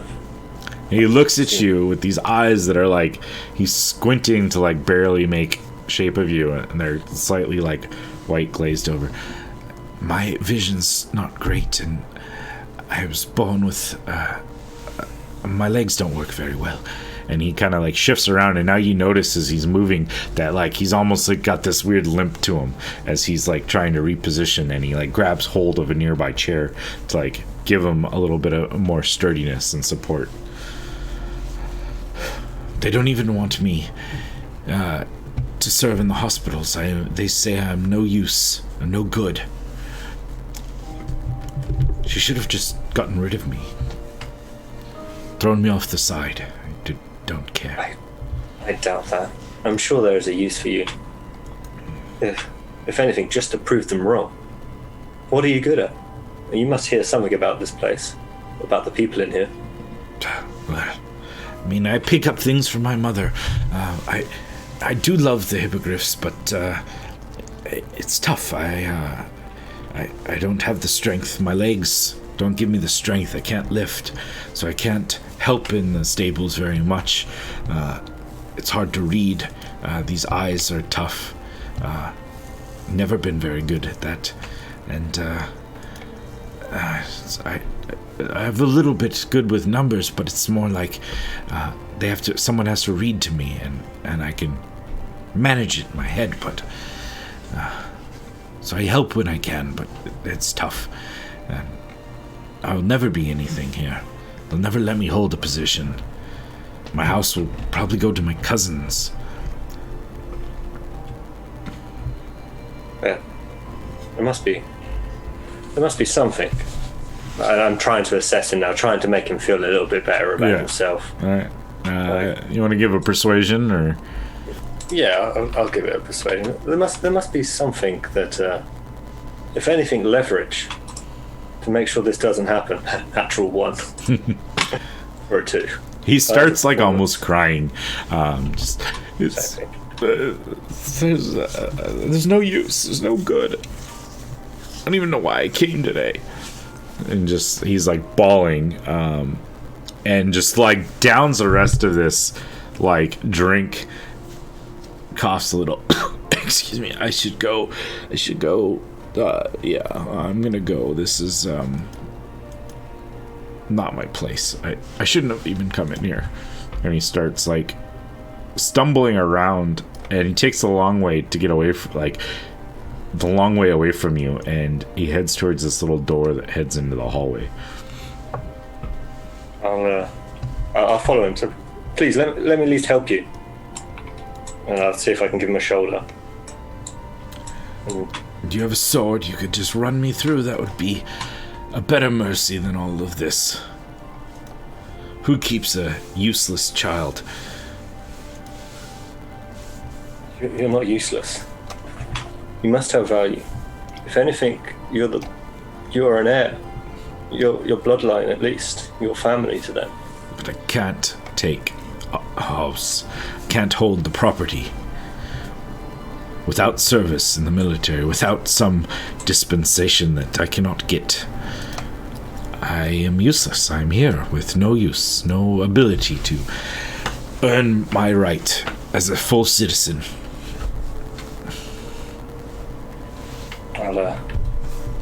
I won't say much to that. At least let me take you to your room. You seem to struggle with the...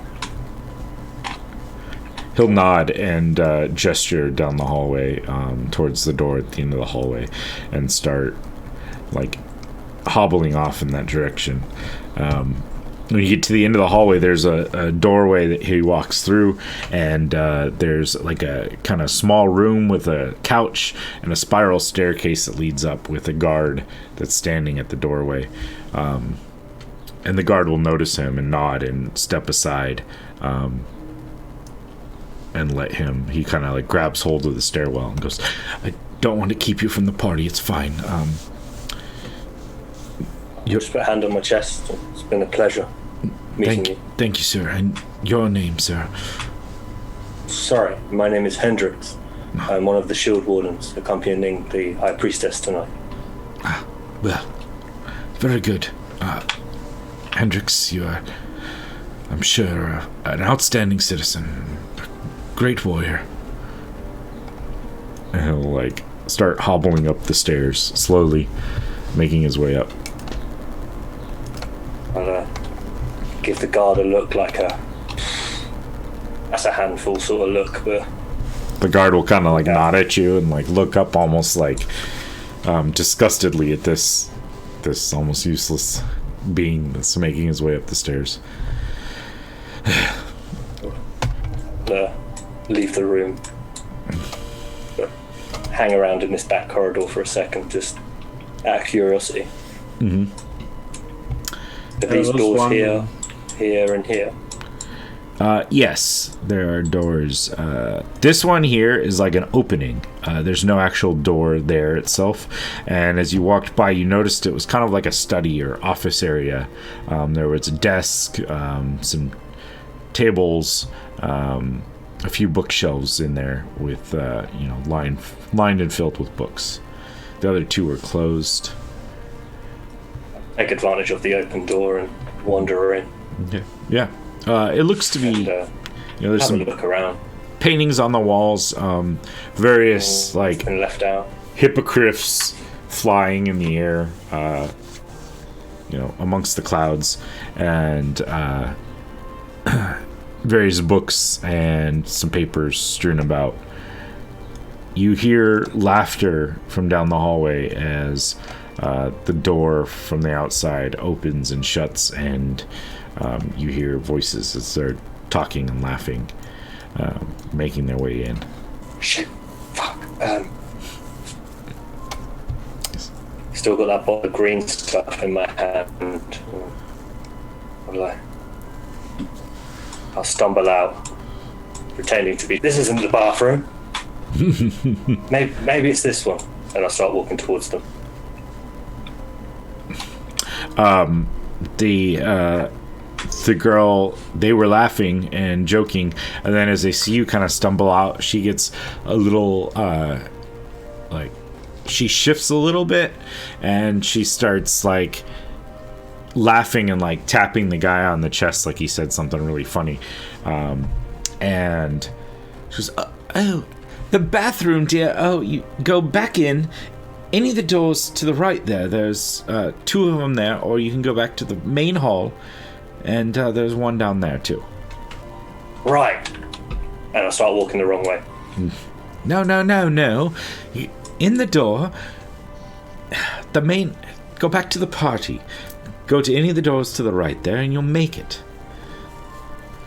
Soldiers. I'll walk past them and go back the way I know through this door. Okay. And they continue on, and they end up beating you into the actual party area. Yeah. And she walks over to her husband, like grabs hold of his arm and starts like giggling and laughing, as the other one goes back. And let's see, who's he gonna go bother? Clock that though, right? What was that? I clock that. Oh yeah. Okay. Sure. Yeah. Yeah, I was gonna say I'll use message to Randall and be like that. You see these 2 just walking in? They've been gone for a while. Yeah, no. I mean, not that long. He's not that good, obviously. Feel that. Yeah, I see it.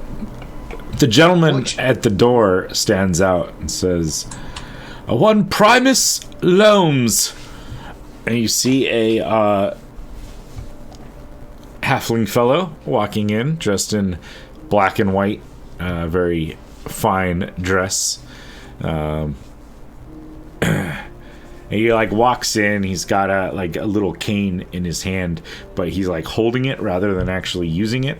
And he kind of like just glances around the room really quickly, and doesn't really take note of any of the servants, and therefore misses the fact that there's a halfling kind of nearby the piano there, and he's almost like he's looking for the most important person in the room. And then he will see the hostess, Marina, and head over and start speaking to her. Is Primus perhaps looking like he wants to divest himself of his coat and cane? Sure, yeah, why not?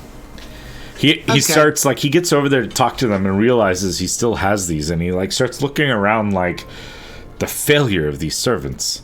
I'm going to do the classic servant from behind left shoulder, with a hand held out like this, but only the hand. Yeah. So he does not in any way, shape, or form have to acknowledge that hand belongs to a body, because I'm gonna guess this is the kind of person that doesn't acknowledge servants.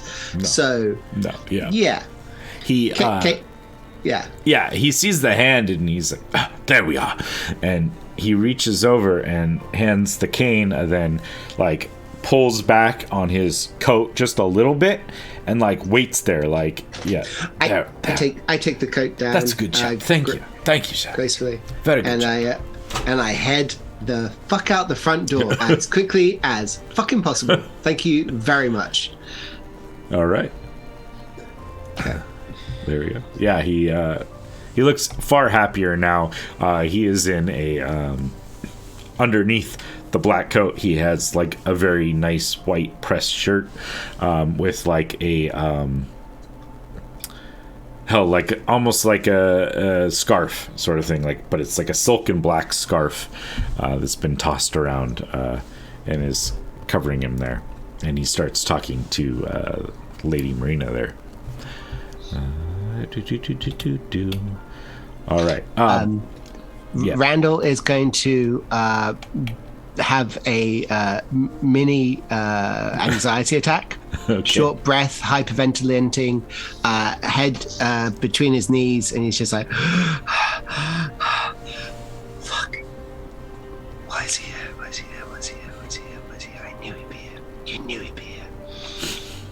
And I'm gonna move around to the side of the house, moving to go to the back of the house. Okay. So I'm basically gonna end up inside the next 5 minutes, ending up in the back patio. All right. Sounds good.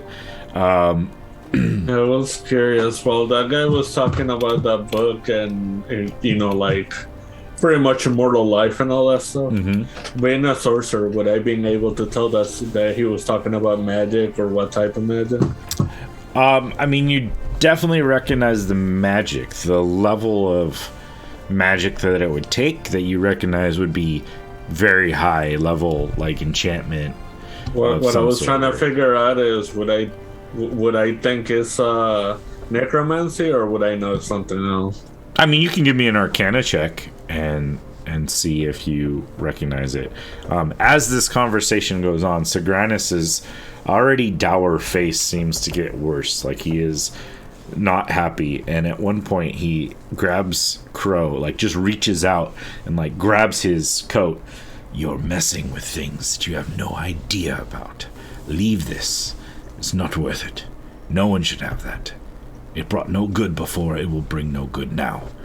And like shoves him back, and he staggers back and hits the pillar, and Sagranus like starts walking away kind of angrily. Let's see, he goes. I would help the guy get out, and I would just whisper in his ear that kind of magic is probably not, it's not good. How could life like that could be so useful? We could have people live and learn, and we could expand our technology and our knowledge base. He doesn't see it. He just. Maybe if I find more information, people like him could... Usually, that type of magic is, a long life, but you gotta also give something, or something has to be done to gain that. You just don't see. And he, like, kind of stomps off, and he heads towards the room that he had seen Randall bring his book. And he'll go in that room.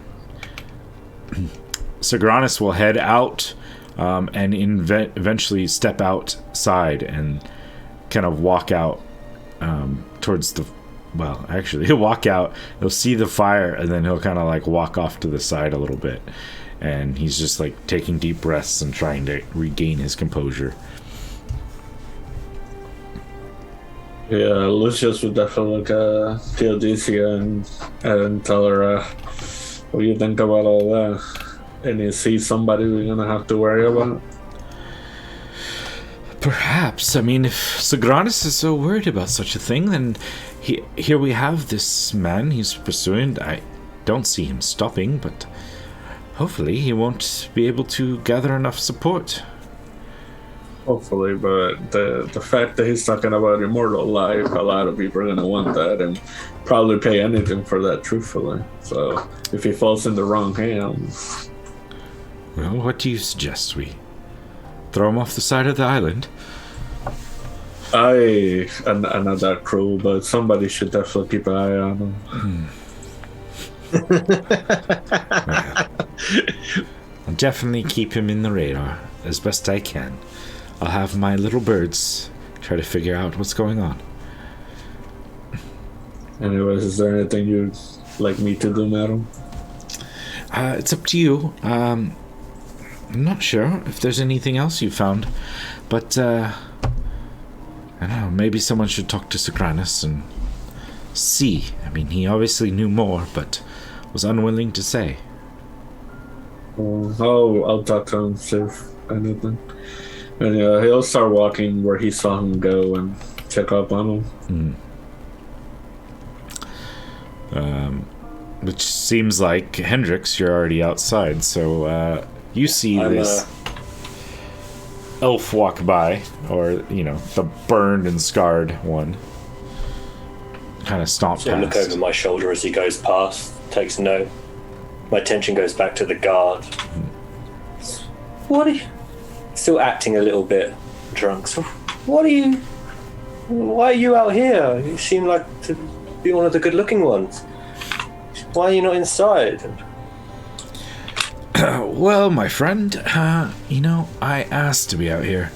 I am not a big fan of parties, and I was assigned by our commander because Miss Gallipos is very important to our lodge, and so I figured out here would be quiet, and I wouldn't have to deal with politicians as much. However, Talking of politicians, I just saw the wife of Jessen. She's young. yes, not a bad looker either. Oh, did you happen to notice what they were chatting about out here? They seem to be out for a while. They were in...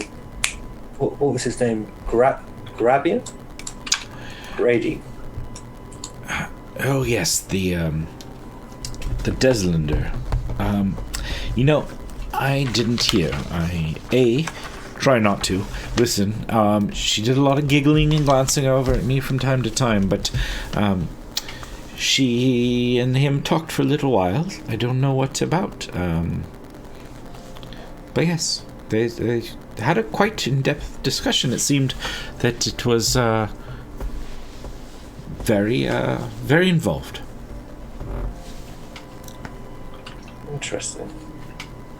It's a shame you didn't hear anything. Sort of information like that could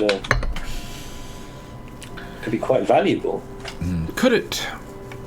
Because I'm kind of paid not to hear things. Do you want to give some sort of check? See? Yeah.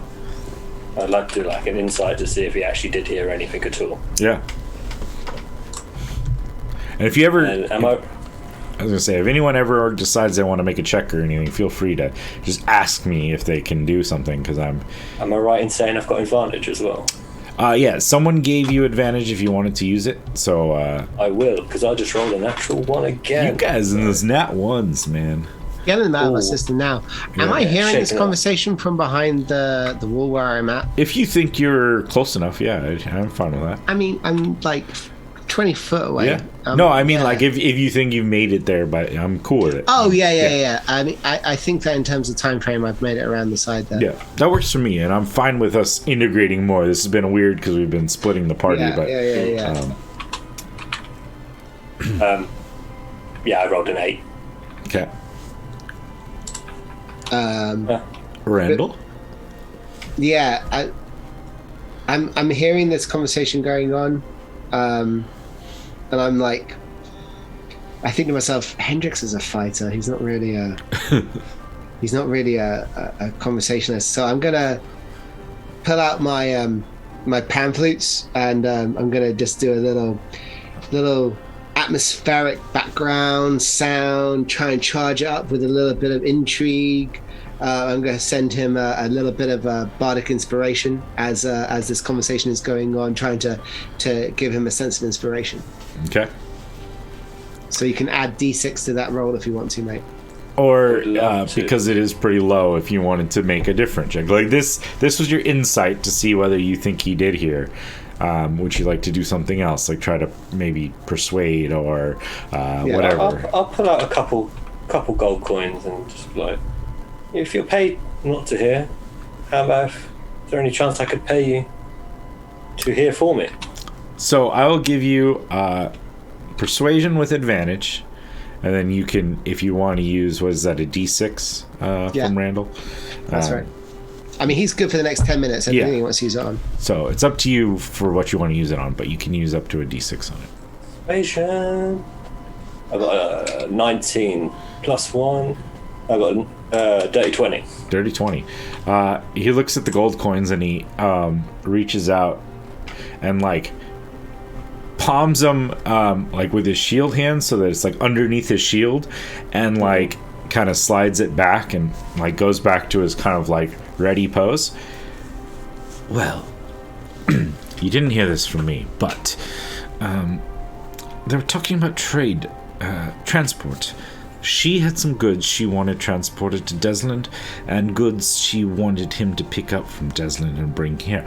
I didn't hear specifics, but it was weird. I've seen her at other places, other parties. She's always flighty, she seemed like she was on like a businesswoman. Like she had everything down, logistics, as best I could hear. I didn't get specifics of what or where, but just it seemed strange that she was talking to this foreigner out here, away from her husband, managing business that usually would be some husband's position. Not that I mind a good, strong woman like our hostess here, but, you know, she's never been that way that I've noticed. Thank you. That's interesting. Thank you. Do you think this was behind the senator's back or for the senator? And it's an open question. If I can get him to answer his opinion, that'd be. He'll kind of nod, thinking a little bit. You know, I don't know the senator super well, except for that, you know, he almost is like a puppet. He does whatever others want. Like, Hella is kind of like the leader of that side of the faction. He always votes for her, always supports whatever she wants. I don't know. I mean, it could be for him, but if it's for him, I'd be surprised if he knows it's for him. Interesting.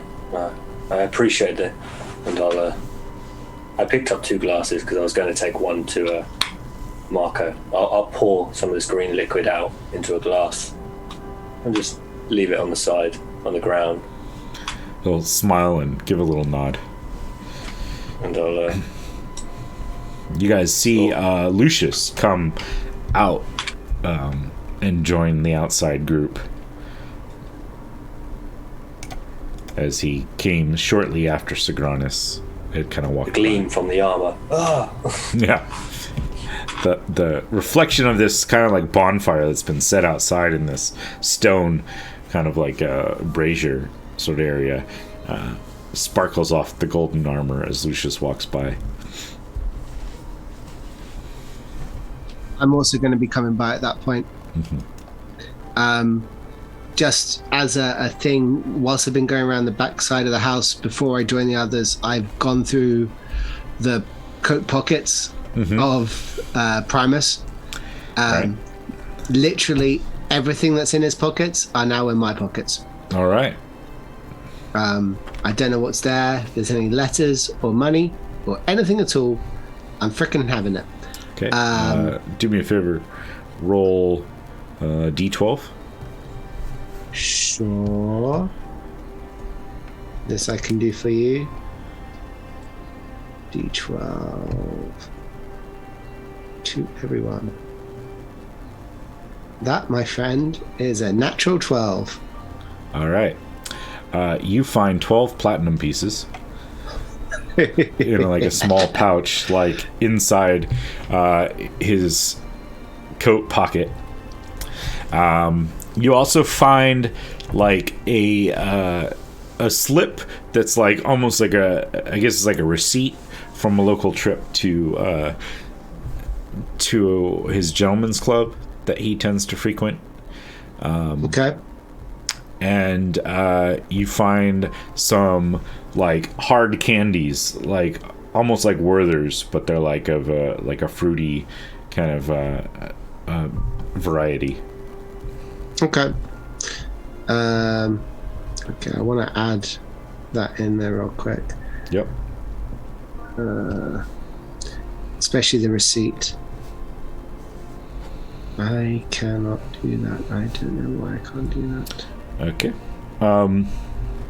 But yeah, I'm going to come around and I'm going to hand to the guard and say, these were left by Primus Loams. You should make sure these are placed with the other properties of the lords. Go. He gives you a look, but he recognizes the name, and he sees that you're in like a serving outfit of the house, and he assumes that for whatever reason you have the authority to do this. So he will begrudgingly glance down at the glass that's at the like on the ground near his feet, but he'll then like tuck his shield back on his back, and he slips something into his pocket really quickly as he's doing that, and then he'll take with his free hand, because he still has a spear in one hand, he'll take with his free hand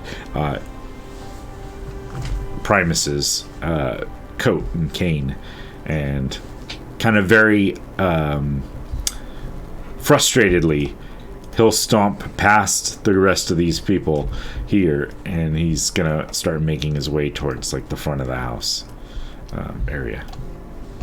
Gonna pick that glass off the ground and just have a quick swig. Yep. Nice strong alcohol. You alright, Hendrix? How you doing, mate?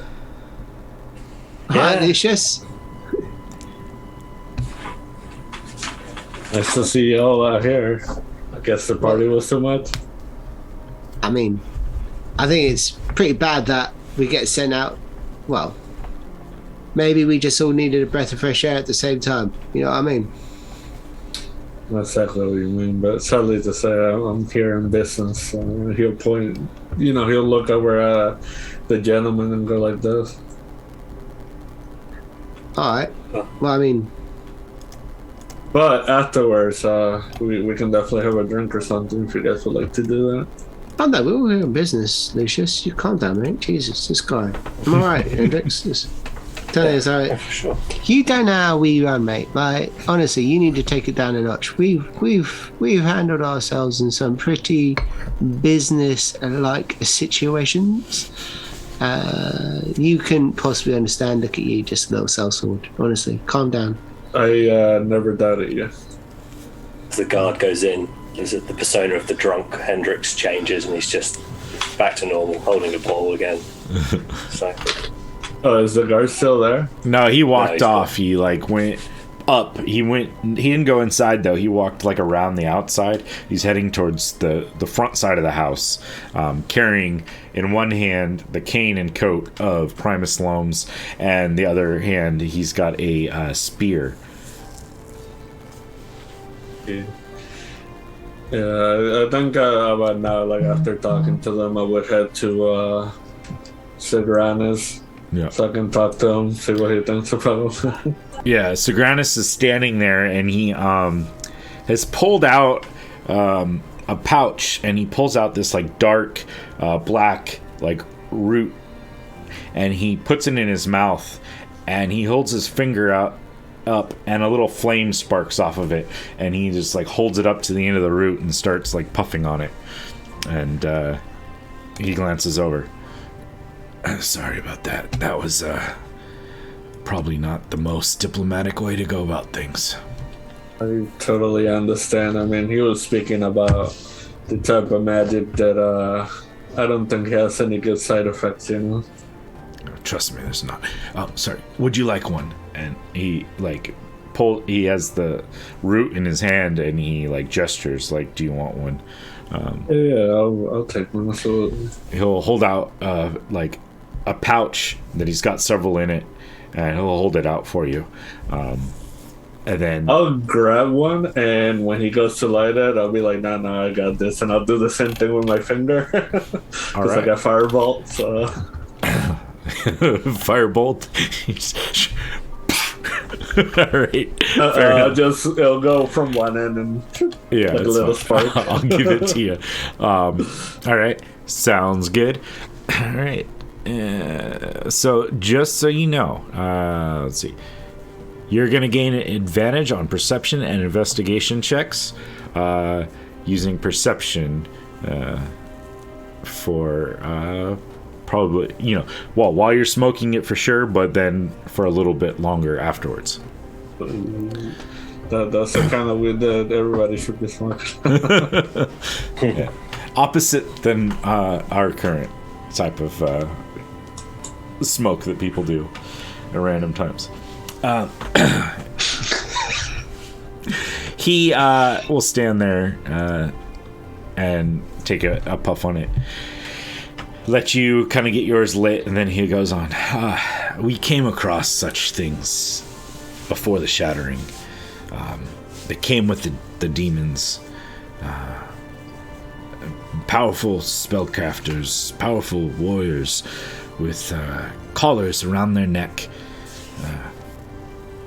We captured some of the information, some of the items, and discovered certain magical items that allowed them to sustain their lives. Though the cost, I think, was ungodly and wrong. I just have a bad feeling that if this man keeps pursuing this, it might fall into the wrong hands. And the last thing is when he is that type of magic in somebody's who's powerful and evil's hand, I agree, but I am a counselor to the king. I cannot openly deal with such a creature, though I would like to teleport him to the mists below and let him see what his life ambition here might rot. But I understand that, but I as well don't believe in violence like that, even though if it's deserved. But I think we should keep an eye out on him, and I don't know, maybe something should be done if he goes to the wrong person. I don't know, I usually don't handle things like this. Actually, my end of the spear does all the talking. Yes. I have always been a studied one, but when things like that come up, when fools like that, those idiots who thought they were better, struck deals with the demons, they ruined the world, the beautiful world we had fought to protect for so long. Anyways, sorry. But yes, I don't think anything good can come of it, but I will have to speak to the king and to some of the others and try to figure out what might be the best course of action. Well, whatever you do, if it's alright with you, keep in touch with Theodosia so she knows what's going on. Of course, she's wise beyond her years, that is for sure. She will know if I find of anything, or if the king decides that we can act or should act, I'll pass that along. Well, I really appreciate that. I think I'm gonna head inside. You staying here, or are you coming in? Going to enjoy for a little while and relax. Alright, well, later. I'll start walking away now, but I'm gonna keep smoking that, and then as soon as I get by the door, I'm gonna hand it to Hendrix. Curiously take it. Yeah, you feel like It's this quite good. rush of energy. So you just feel like all of a sudden, like your ability to focus on things is greater. Like any slight buzz that you may have had is kind of like drifting away, and you're coming into a sharp, very centered viewpoint and able to spot things that maybe you wouldn't normally be able to spot. So the same. Not enjoying the taste at all of it. No. Instantly pass it straight to Randall and goes, do you want this? I mean, nah, man, black root's not for me, mate. I've seen too many people get fucked up on that. It's right. No. I mean, look, you start. I bet you right now you're thinking, no. I could really understand the whole world right now. I'll tell you right now, it's not going to be that smart. But listen, yeah, just put it out, mate. Besides, I've got to keep my voice fresh. You know what I mean? I've got to keep my lung capacity up. There's no dash it out on the wall. Just Appreciate scratch it, dash it out. Thank you. Honestly, that smell is it's a lot. It's a lot. You know, pungent is the word I think we're looking for. Quite. Very earthy, pungent, not the most pleasant. But speaking of, it shouldn't be an issue. But Lucius and Hendrix, please give me a Constitution saving throw. Dirty 20. Okay. Lucius? 14. Okay. Yeah. No problem. No problem. Perfect. Yeah. So you put it out, and what are you guys up to?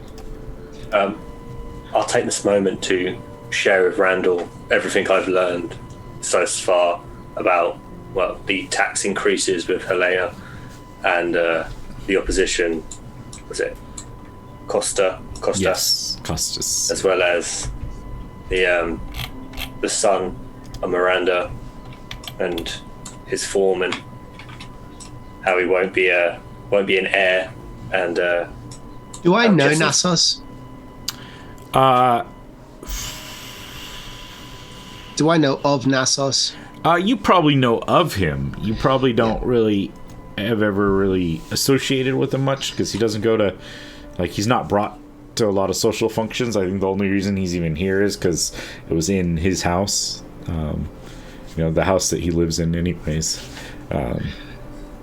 I mean, like, as Hendrix is telling us, I'm like, yeah, no, that's the way it goes, though, isn't it? Like, he might be born into privilege, but if you don't pass muster, you're going to get kicked out real quick. They don't let anyone mess with their pedigree. yeah. That's how these knobs do. Speaking Felt that of from- which, there's gonna probably be a very angry halfling in about 5 to 10 minutes. So if you see me do one, that's what happened, all right? Okay. Any more information? What? Angry halfling. I'm looking through from the garden. Do I have like eyes inside the main room? No, there's not really a way to see from here. In fact, I don't think there's even a window that really can get you a line of sight. It's designed to be kind of insulated so they can throw parties. Right. That Okay. can go Well, then on, you know. I'm looking very shiftily, and I'm listening. I've got that air that I'm not really paying attention to Hendrix at this point. Yeah. I'm like, so yeah, you know my brother, right? Minnesota. Really polite guy, yeah. Yeah, he's the good one. He was a handful He's- last time. Yeah. Useful. Yeah, no, he's very useful. He's daddy's little favourite. Listen, I'm not his favourite, and I didn't really want to come here today because I thought I might see him, and he's here, isn't he? Of course he's here. I mean, of course he is. All the posh knobs are here today, so why would he not be here plying his trade, trying to get inside their pockets? Your brother's here. No, my dad's here. Oh, your dad. Oh. Who's your dad? Never been around your house, mate. Yeah, no. It's not my house. Listen, all I'm saying is, if you see an angry halfling who reckons he owns the place and walks about like he does, and he's asking about his coat or his cane or whatnot, you ain't seen me at all. How about you, buddy? Appreciate it, man. Thank you. I'll tell you about it sometime, but I mean, So what are you going to do then? If he's in there, you can stay out here. I don't know what I'm gonna do. I don't know. Like, Theodosia's got me here. She wants me around. I don't know, mate. I don't know what to do. What should I do? I didn't know things were so hostile between you and your dad. Like, Yeah, no. You ever been you ever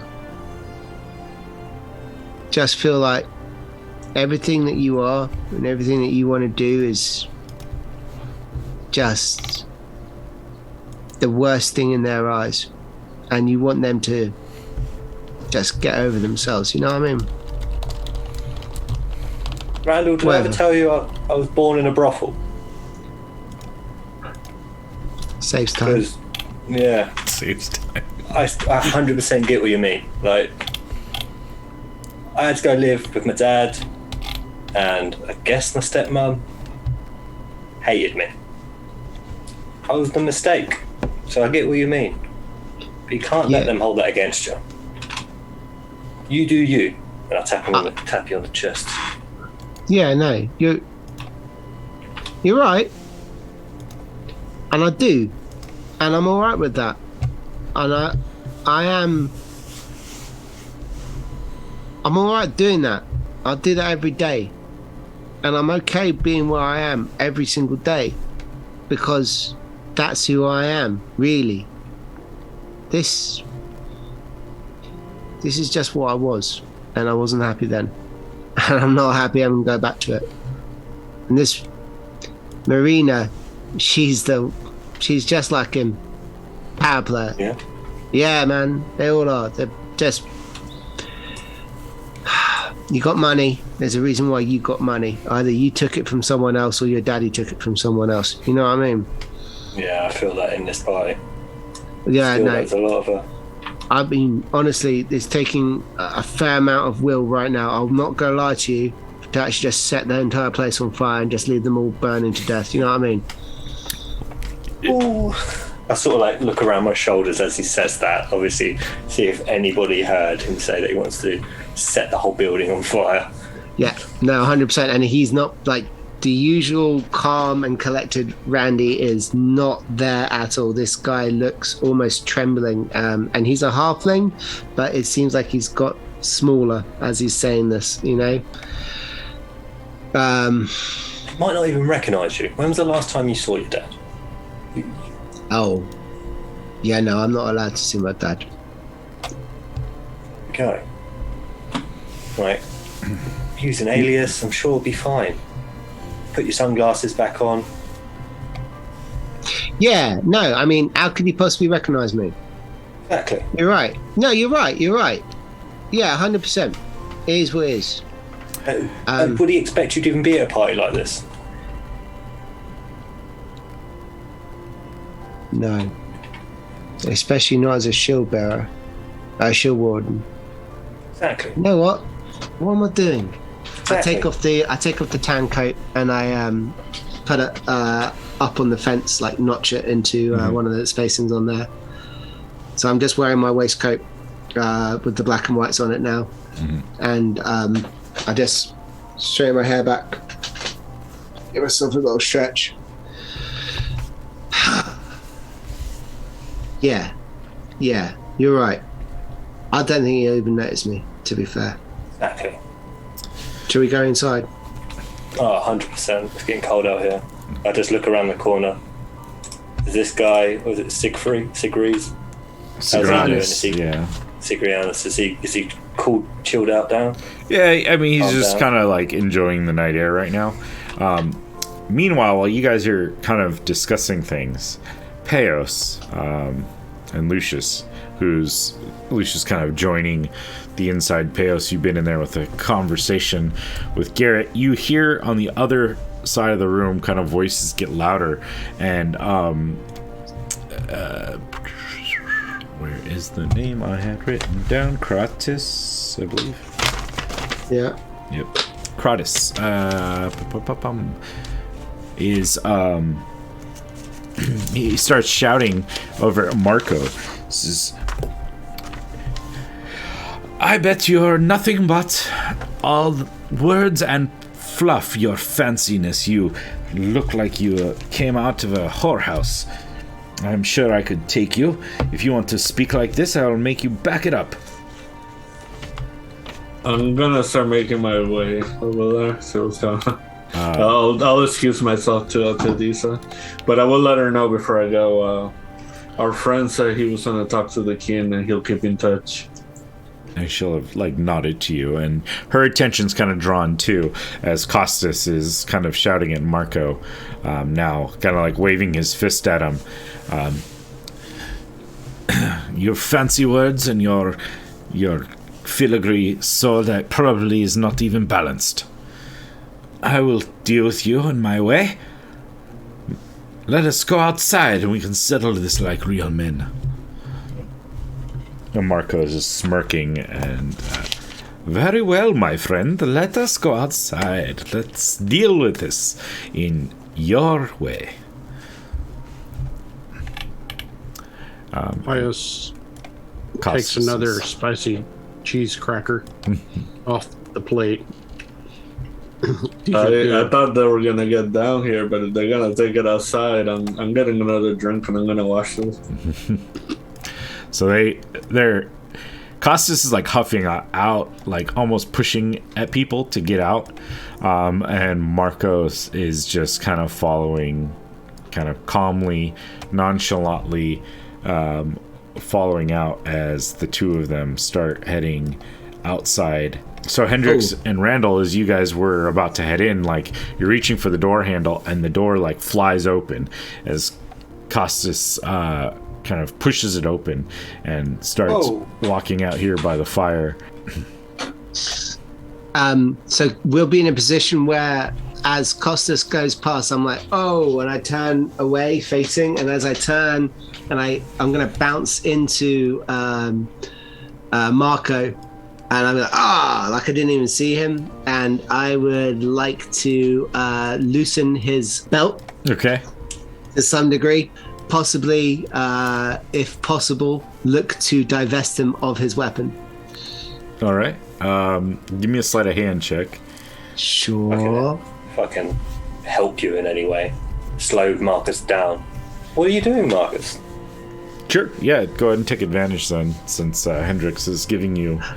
Okay, I will take advantage, since I did just roll... Oh, that's a 7. I thought it was a natural 1 for a second. I was like, what? Okay, that's much better. That's a 22. Okay. I was glad I'm wearing the brown trousers. Yeah. Yeah, so you're able to deftly kind of unclasp the sword from him. Am I also in that position, not only able to remove the sword without him realizing, but also to loosen his belt? Sure. Yeah. Good.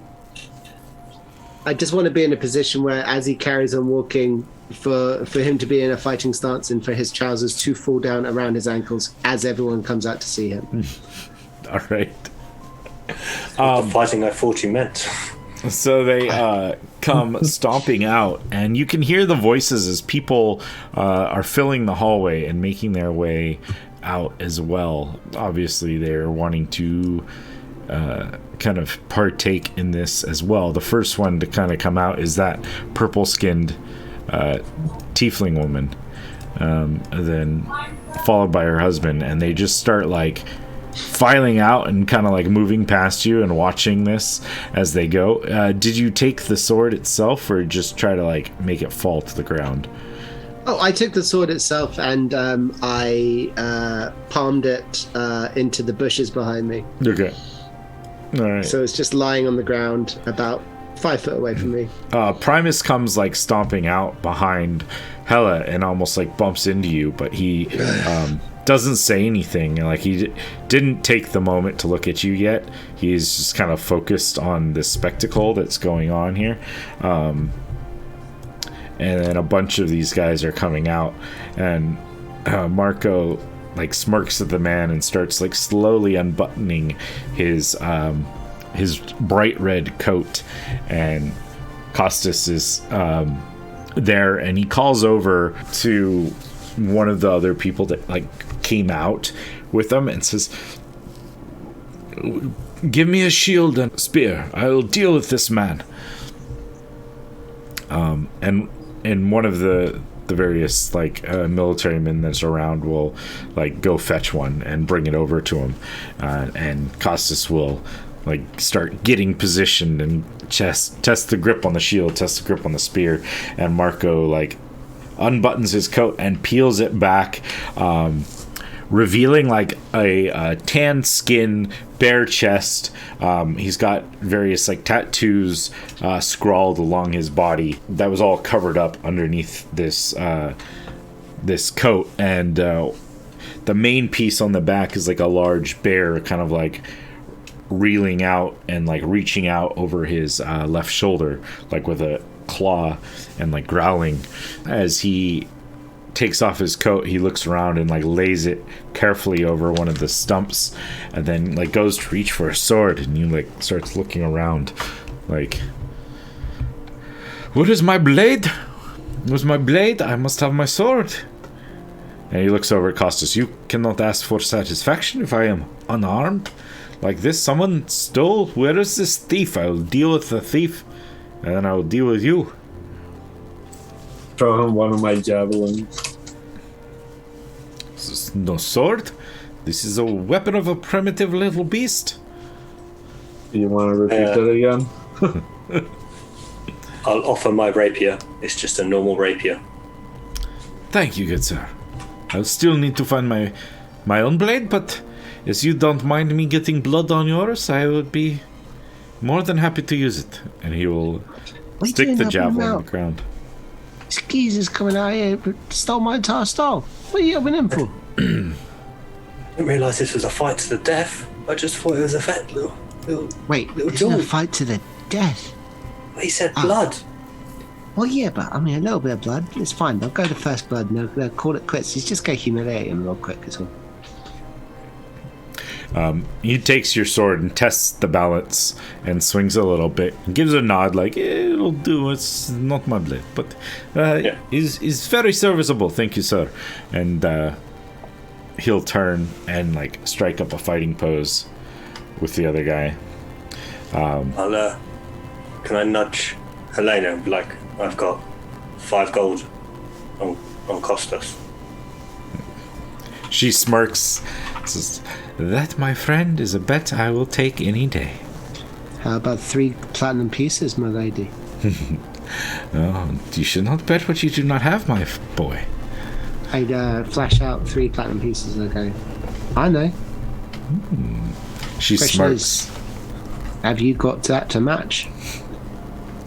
She chuckles, gestures off to the side, and there's a young,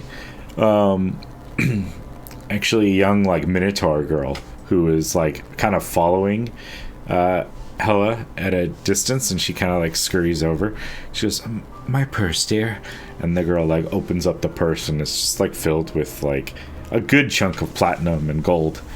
I think I can cover your bets, my friends. Looks like you can give me odds. You feel that confident? Probably should. Marcos How about 5 to 1? One of the best blades in the hell of the world, let alone this little island of ours. I have a feeling that he's about to get bested by a geezer with a spear. Fair enough then. 5 to 1. This is the first blood, right? Oh no. Well, it may. Costas might think so. Oh shit. I'm gonna make my way across to Kratos. Sorry, is it it's Costas? Yeah, Costas, sorry, Costas. And still facing I'm in. He's a human, yeah. I believe, yeah. Okay, so I'm gonna just pull on his sleeve as I'm facing away from the crowd. So I'm he's facing one direction towards the crowd and I'm facing away from him, and I'm just pulling on the sleeve real quick. What do you want? I'm going to teach this man a lesson. This man's about to kill you. Kill me? It's a pompous, overstuffed Do you want some help or not? It would not be honorable to take help. in a fight. I hear you. Yeah, 100%. No, you're right. You're right. You don't need any help. I'm going to walk away playing my pan flute. Going to give him some bardic inspiration as a thing, straight up. And I'm going to start murmuring an incantation as I'm walking away from the crowd. It's like start singing softly to myself. Mr. Bombastic, semi-fantastic, give me on the buttresses and Mr. Romantic, give me fantastic, give me on the buttresses and Mr. Boom, boom. So I'm going to be singing that under my breath as this goes into. Okay. And when it comes to the first moment that their blades are going to touch, I'm going to be casting Shatter on Hendrix's sword. All right. Fair enough. So they take up stance, get in position, and they start getting ready to fight. And you knew one with my winnings, all right? Calm your tits, Jesus Christ. As Costas goes to lunge and stab at him, Marco goes to parry it, to push the spear away. And you wanted to cast Shatter? Yeah, and bear in mind, I did also loosen his belt, so there's a really good chance that his trousers are going to fall down around his ankles as well. Yeah, so, his pants are fairly snug. Right. Yeah, I'll keep that in. I'm keeping it in mind in the. Yeah, in the process, but yes, I'm absolutely casting Shatter on his on the blade. All right, roll damage, and it's going to be double damage to the blade. We'll see how badly. Okay, so that's going to be 68 then in total. Yeah. D100. We said 68, not 68. Yeah, 6. Damn. Yeah, right. At level 4, gone. 68 damage. That's 25 points of damage done to the blade. All right. Specifically.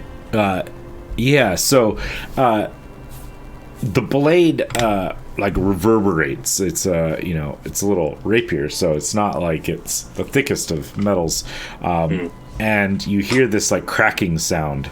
And Marco looks at the sword and sees there's this spider web of damage up the blade's side, and he realizes really quickly that it's not gonna do. So he tosses it to the ground, and he goes to pull a dagger out of his from behind his this tucked into his pants, and the dagger comes out, but the pants now get loose because he had the dagger there. And as he pulls off the sheath, his pants start to droop just a little bit. It's still snug, so it's but droops a little bit. And he starts looking around. He's like, "You're cheating, Costas. I will have my satisfaction, but shall not do it here with you on your ground, apparently planning this, managing some way to try to get me into disadvantage so you can humiliate me and kill me in front of these people." Coward. Coward. He'll look around. What are you doing to my sword? Ooh, this guy's incompetent. Ooh. You'll You toss were quite cocky earlier. What happened? toss your sword at the ground. "I could gut him right now with this dagger, I am sure, but I do not know what other ill-gotten tricks he has up his sleeve." So you concede? It's not a concession. It is a postponement. Seems to me like you're conceding. Yeah. I'm sorry. Is there a military mind here at all? What do you call it when one enemy of another enemy decides on a day to retreat from a battle? Do you call them the winner of that battle? What's that other word? What do you call that? Would you like to fight me too? I'll set a time and date. listen, mate, you've already lost one battle today. You need to walk off home. You're embarrassing yourself. He looks upset and like glances around and scoots up his coat. It must be you, I'm sure, you little sneak. What you do with my blade? What did you do to mine? As I pick it up off the ground and see the damage. I'm gonna walk up to him as he's talking crap to Randall, and I'm gonna be like, I couldn't really hear you insulting my comrade. Can you repeat that again, please? He just And said I would like stole to his intimidate blade. him. Yeah. Okay. Have a word, Lucius. What the hell? Go I'm ahead no and roll thief. intimidation. I used the advantage because, that's the skill I got from my lodge, and it's 24. Okay. He looks at you and like glowers at you. Says, perhaps when your bodyguard here is not around. But for now I will go. And I will find whoever took my sword. And I'll deal with you guys. Or whoever did it. And I'll deal with Costas and his sneaky little tricks. And I will have my satisfaction. And he like stomps off up to the north. Like As he leaves, I'm gonna play. I'm gonna whip out the old lute and I'm going.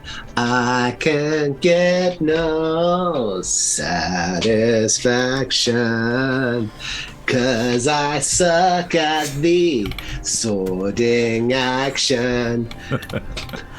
Oh, all right. I'm still upset that my sword. Seeing the damage in the blade now, like.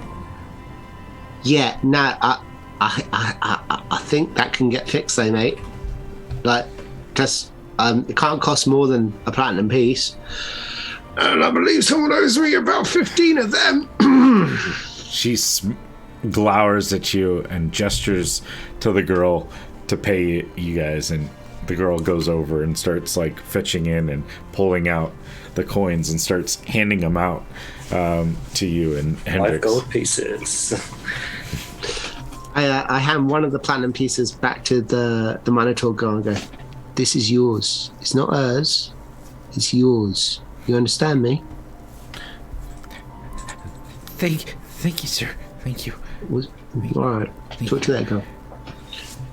She tucks it into her coat, and then she kind of sneaks back a little ways to like be out of the sight again.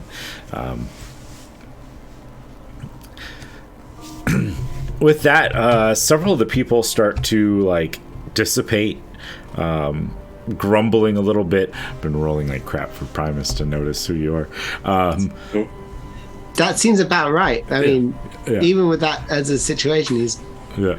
I'm up 26 platinum pieces, and 12 of them are his. And he still doesn't notice his own fucking son. Yeah. It's fine. Was anyone in this group here looked upset and disappointed that Costas didn't die, that the fight didn't go the way they wanted it to? Why don't you give me an All of insight? them, yeah. 23. Hella, The points are rolling. Hella definitely looked very upset. Not only that she lost the money, like that was part of it, but you could tell that there was a deeper underlying like disappointment that Costas survived this encounter. And she and Primus kind of like walks off as she tries to like change the conversation, so it just sounds like, she's not upset about that. Like she starts talking about some trade deal or something that's going on. Yeah. I have suspicions. Okay. And they head back in. Oh, lovely party. I set this aside for this whole endeavor so that I didn't have it in front of me. Milani turns to her husband, Jessen, and goes, "My dear, I think we have had far too much excitement for one day. Perhaps we can retire for the evening." And he goes, "Oh, yes, I agree, dear. Let's get our carriage and head back." And so they start, but she kind of guides him to just like kind of bypass the rest of the party and like exit down this side kind of pathway up here. So we have an opportunity to talk with them? If you desire, yeah. Can I murmur in her ear and I go, Deslin's lovely this time of year. She glances over at you and goes, "Oh, whatever do you mean? I've heard good things. I've never actually traveled there." No. We'll talk later. She glances at you. And then she gets a little serious for the glance, and then she immediately gets back to, "All right, well, we're going now, my dear. We'll come, my love." And she grabs Jezen and just kind of like clings to him tighter and kind of almost bounces along with him as they make their way to the front.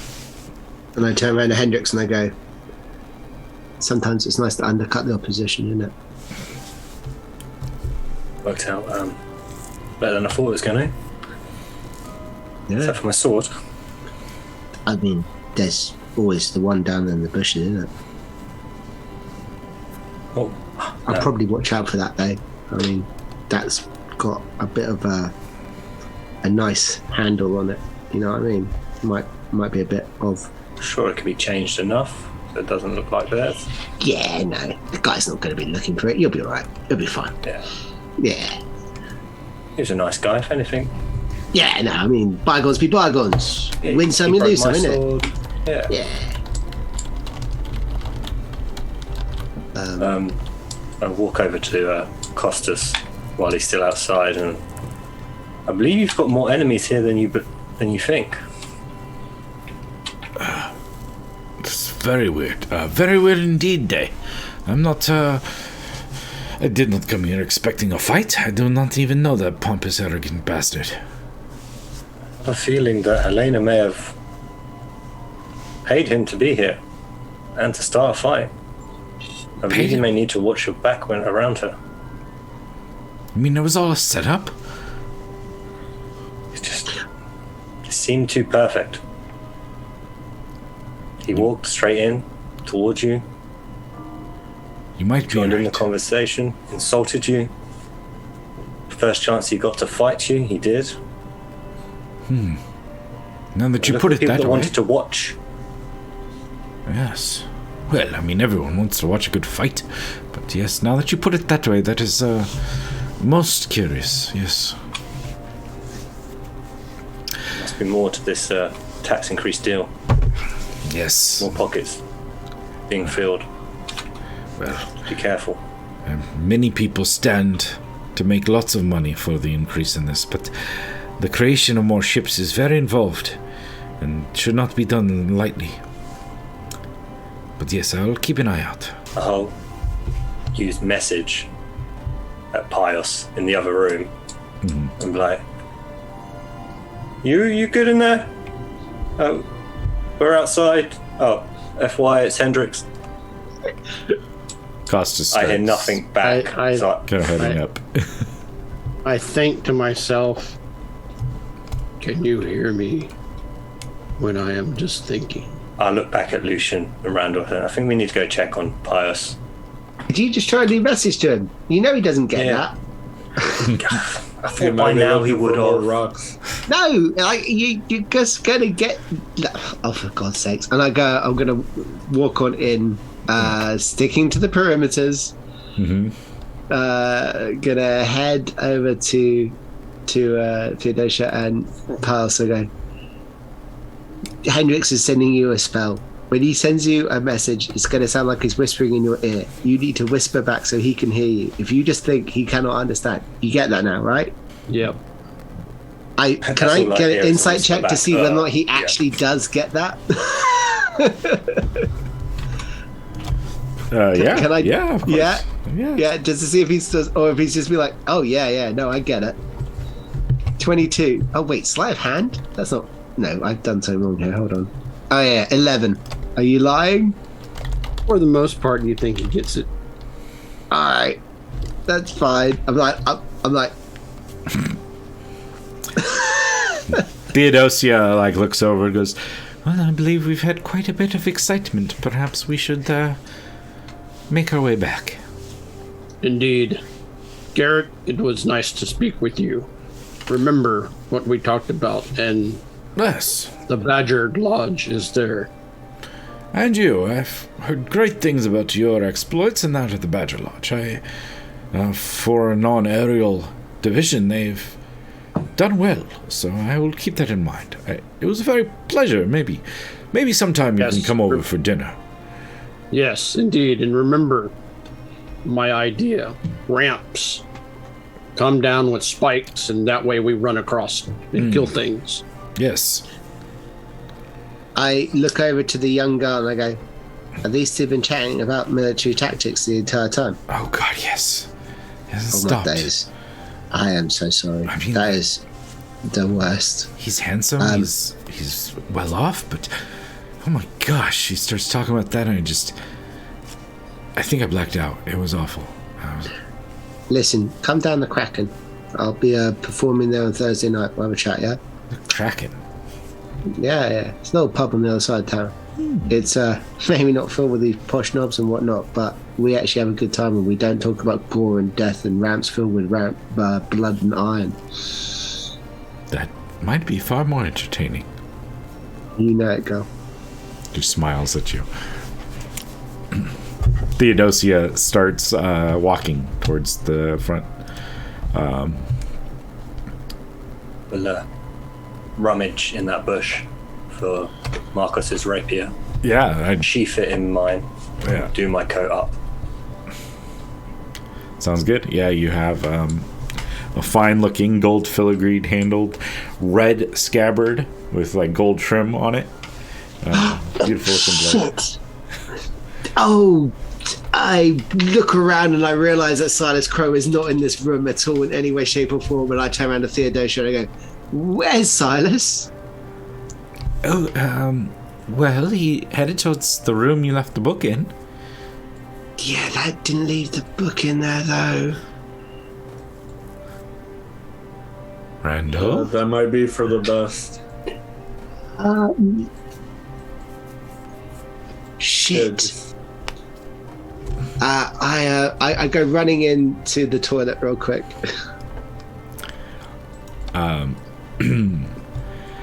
And you see Crow's like there. He's just like holding the book. And he's just like sitting there, leaned up against the wall, like staring straight ahead, kind of like in a daze. And he glances over kind of half-heartedly at you as you walk in. Oh, Minnesota. What's happened? Sagranis he just missed the whole thing. He called it foolish and he accosted me. That's...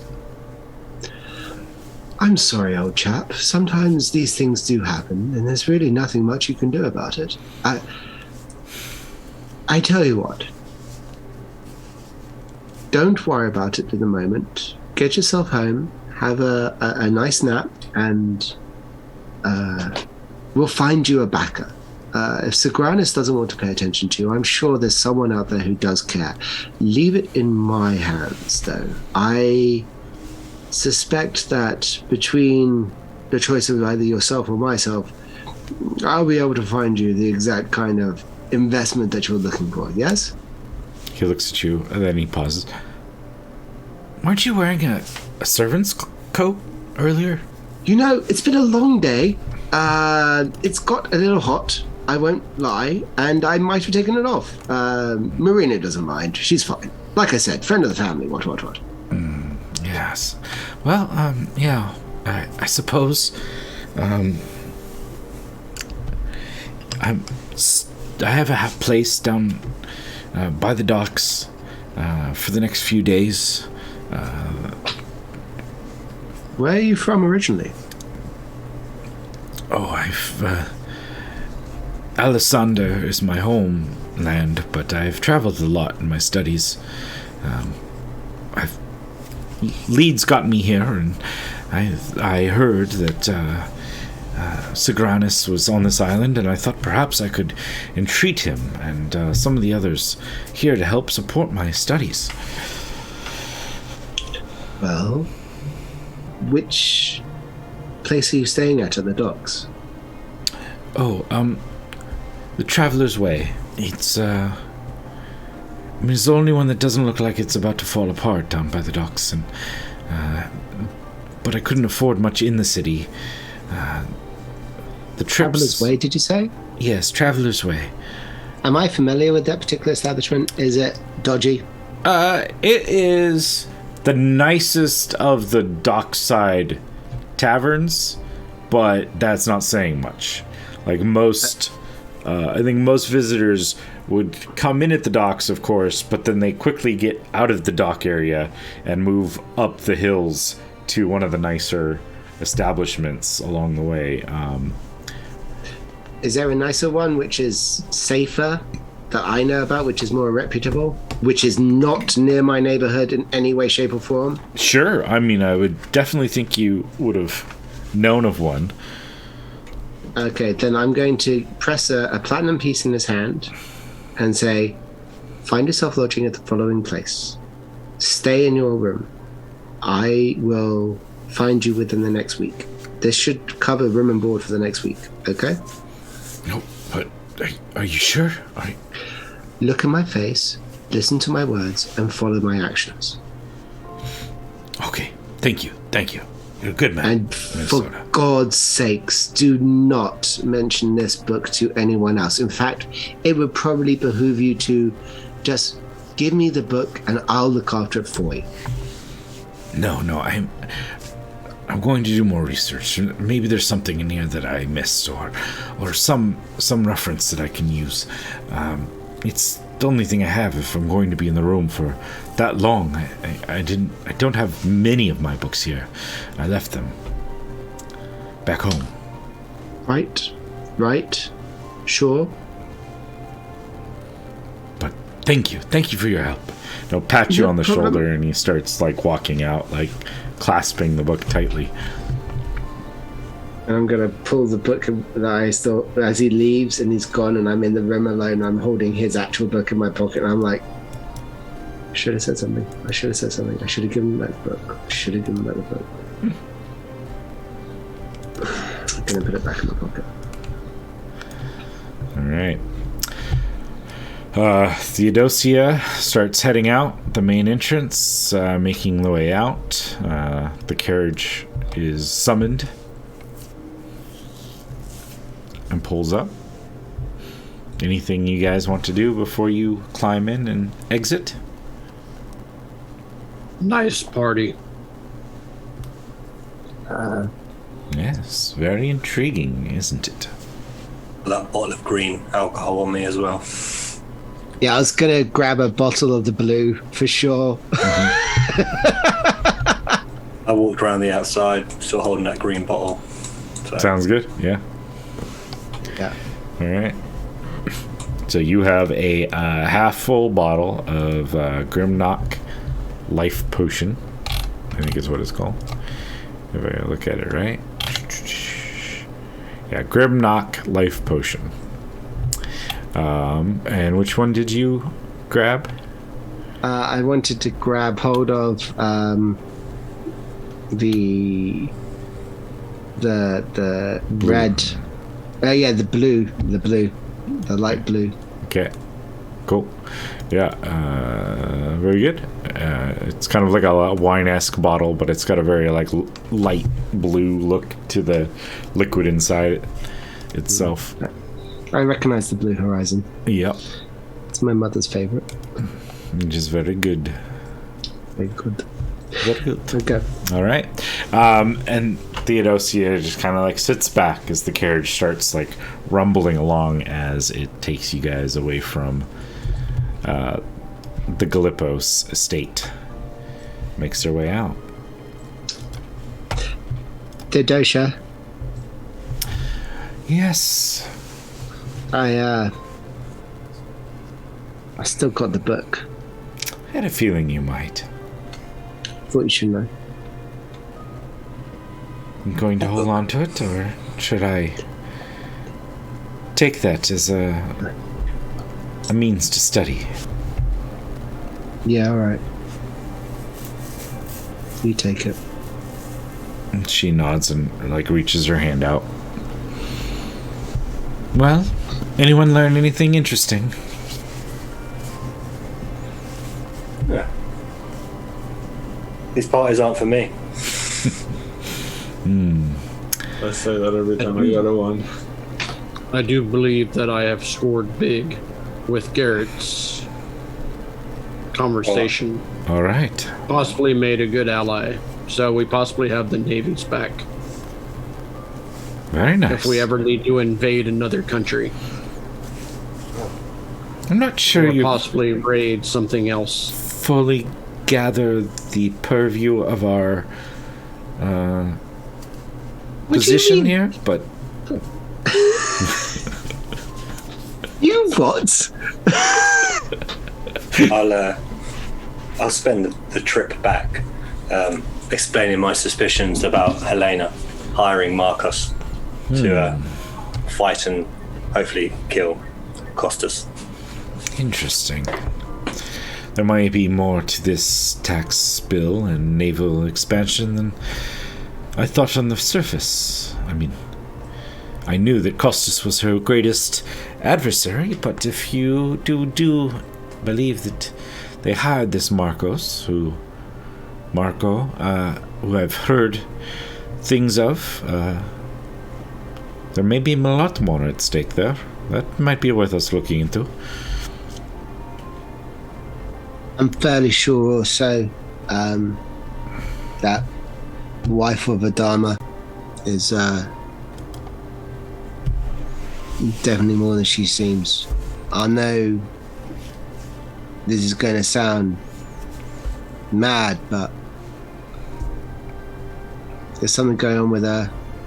We need to investigate her a bit more.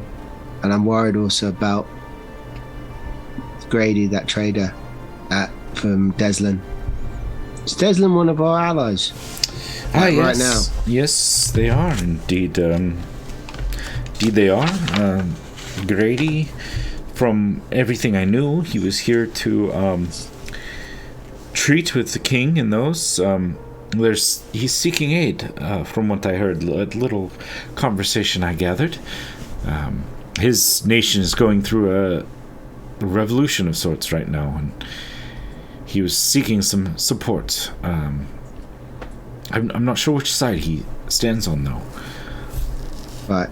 I've got a feeling that she's involved in that process. I don't know why. Just something in the back of my head. That girl is trouble. I know trouble. And she's trouble. Well, as funny as it says, it's kind of the whole purpose I have you in this group. So if you think this girl is trouble, then it might be worth us looking into better. Yeah, no, but the priority right now, honestly, is that senator. Like Hendrix said, I reckon Costas's days are numbered, man. Yes.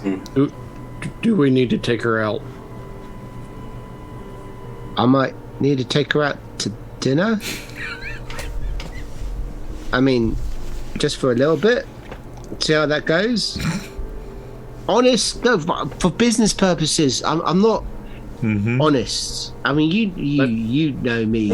I'm not, Sadly. if I have to, yeah. Let me know if it goes bad. Then I will take her out for real. Right, boss. Jesus Christ. Peos, the ladies' man. She jokes. Kind of chuckles a little bit. It's right, Peos. It's right. Yeah. Differently in my region. Yeah. It's okay, buddy. We'll teach you some manners. No, you don't want to say that to the badger. That's not a good smart play. Don't poke the badger. Don't poke the badger. I just mean we'll teach you how to talk to people there, What do you mean? I talked to somebody really well tonight. I got exactly what we higher level of talking. No, you spoke great, mate. I heard that story. It was detailed. It had yes, antagonists, protagonists. There was a whole linear storyline. Like people. I also found out a lot of people did not know that you could possibly kill a Goliath with a polished stone. Are you still doing that story? Because I'm yet to see it. I would like to see it he too. Said it. Find I me heard a it like Goliath 3 times tonight. and I will 3 show times. No, I hear you. Listen, mate. You know what would be great? Yeah. You know what? You tell that story. That's you. You're doing you 100%. Am I right, Hendrix? You've got to be yourself. Always Exactly. me. Yeah. So you just do you, man. 100%. Right. The carriage makes its way through the streets, making its way back towards. Getting back towards the main temple complex. It stops, kind of at the entryway to the general temple grounds. There's a small barracks an area there, and within there are the rooms that have been set aside for the shield wardens' personal space. So it's kind of perhaps not your full-time residence for all of you, but it's where it drops you off here. You each have a small room where you can stash your stuff and use as your base of operations while here on the grounds. And then the carriage continues up to take Theodosia up towards the main temple building. You get followed. You can give me a perception check to see if you spotted anyone following you. Yes, please.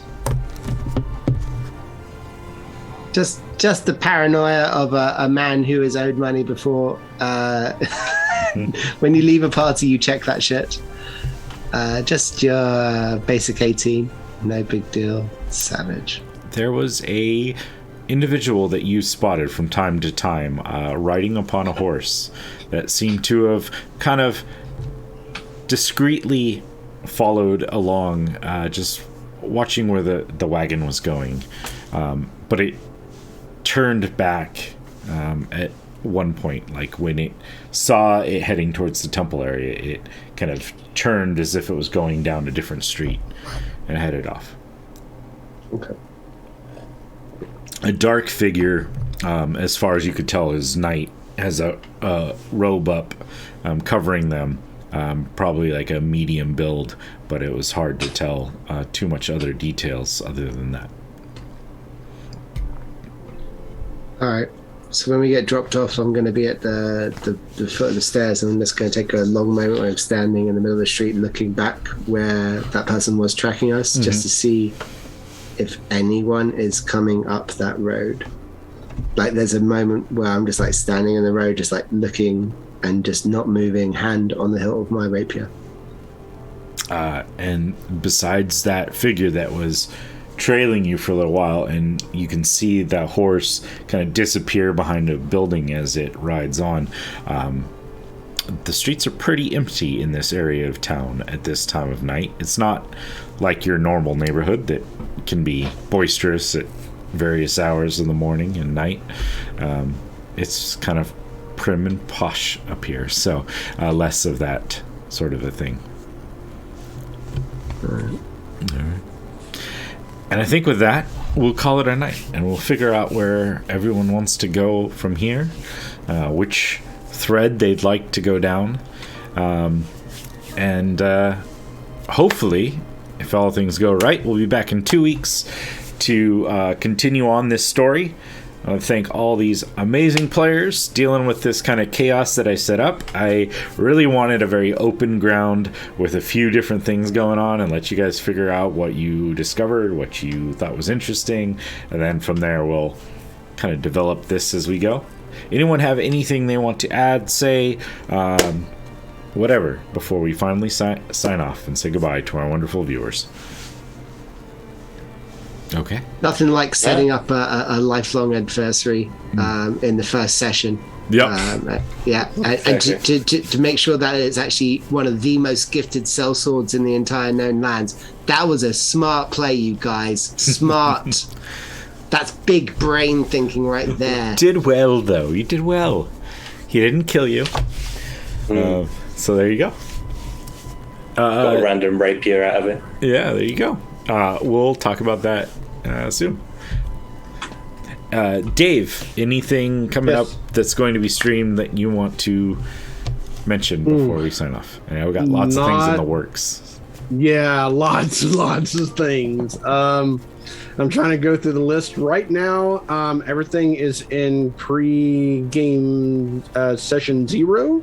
I am not actually physically streaming that live. The players requested that not to happen. Cool. In May is the big time. We are doing ongoing is the Vagrant Vigilantes, which happens not this Monday but the week Monday after that. Princess Apocalypse and Vagrant Vigilantes switch every Monday, so that's steady. But as far as new shows is concerned, May We See Another Day is going to be the new every other Sunday game.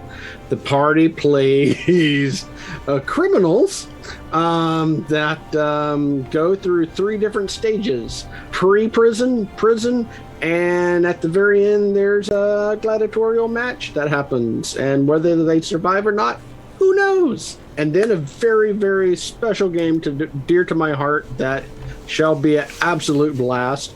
Every other Friday, we are doing a show called... I totally lost my brain and forgot the name of the show. And you have weird show titles. A Seabound Journey is what the name of it is. Seabound Journey. It is, to let you know, an all-female player game that they have specifically requested that not only they're all females, but they're playing all-female characters too. And they have in a big port city that's not Umberhaven, in Morosia, different port entirely, so you get to see a new part of the world. And right now, that port is building their ship. So it's going to be absolutely fascinating and interesting to see what these wonderful, wonderful ladies run me ragged, as they said last session 0. So lucky. Look forward to that all in May. So before that ends, Dave and I are working on some rules to build ships, so we'll see how that turns out when that's all done. And then also, if you like this kind of general game, there's a couple other things. We developed a ties system that all these players use to develop their fame, to develop the contacts that they'll have to use in the city. That is up on Drive-Thru RPG. Just do a search for the XP Guild. You'll find our products on there. There's a couple other minor things, some train maps, and an adventure to utilize those in is up there already. And when the ship's done, that'll be there. Let's continue with Bill. What Bill's saying is, be prepared this later, about right now and on. There's a whole bunch of products that we're about to just dump on Drive-Thru RPG, so be prepared. So if you're a fan of any of this, please join us, subscribe, like, follow, whatever would be awesome. We do have Patreon, which is awesome. We do appreciate those that helped there. That helps us pay for things like D&D Beyond stuff and Zoom subscriptions and all that stuff. And that's it. Thank you very much, everyone. Thanks to our amazing players. Keeping up too late anyways. Guys. So goodbye, everyone. And we'll catch you hopefully in 2 weeks' time right here. See you soon.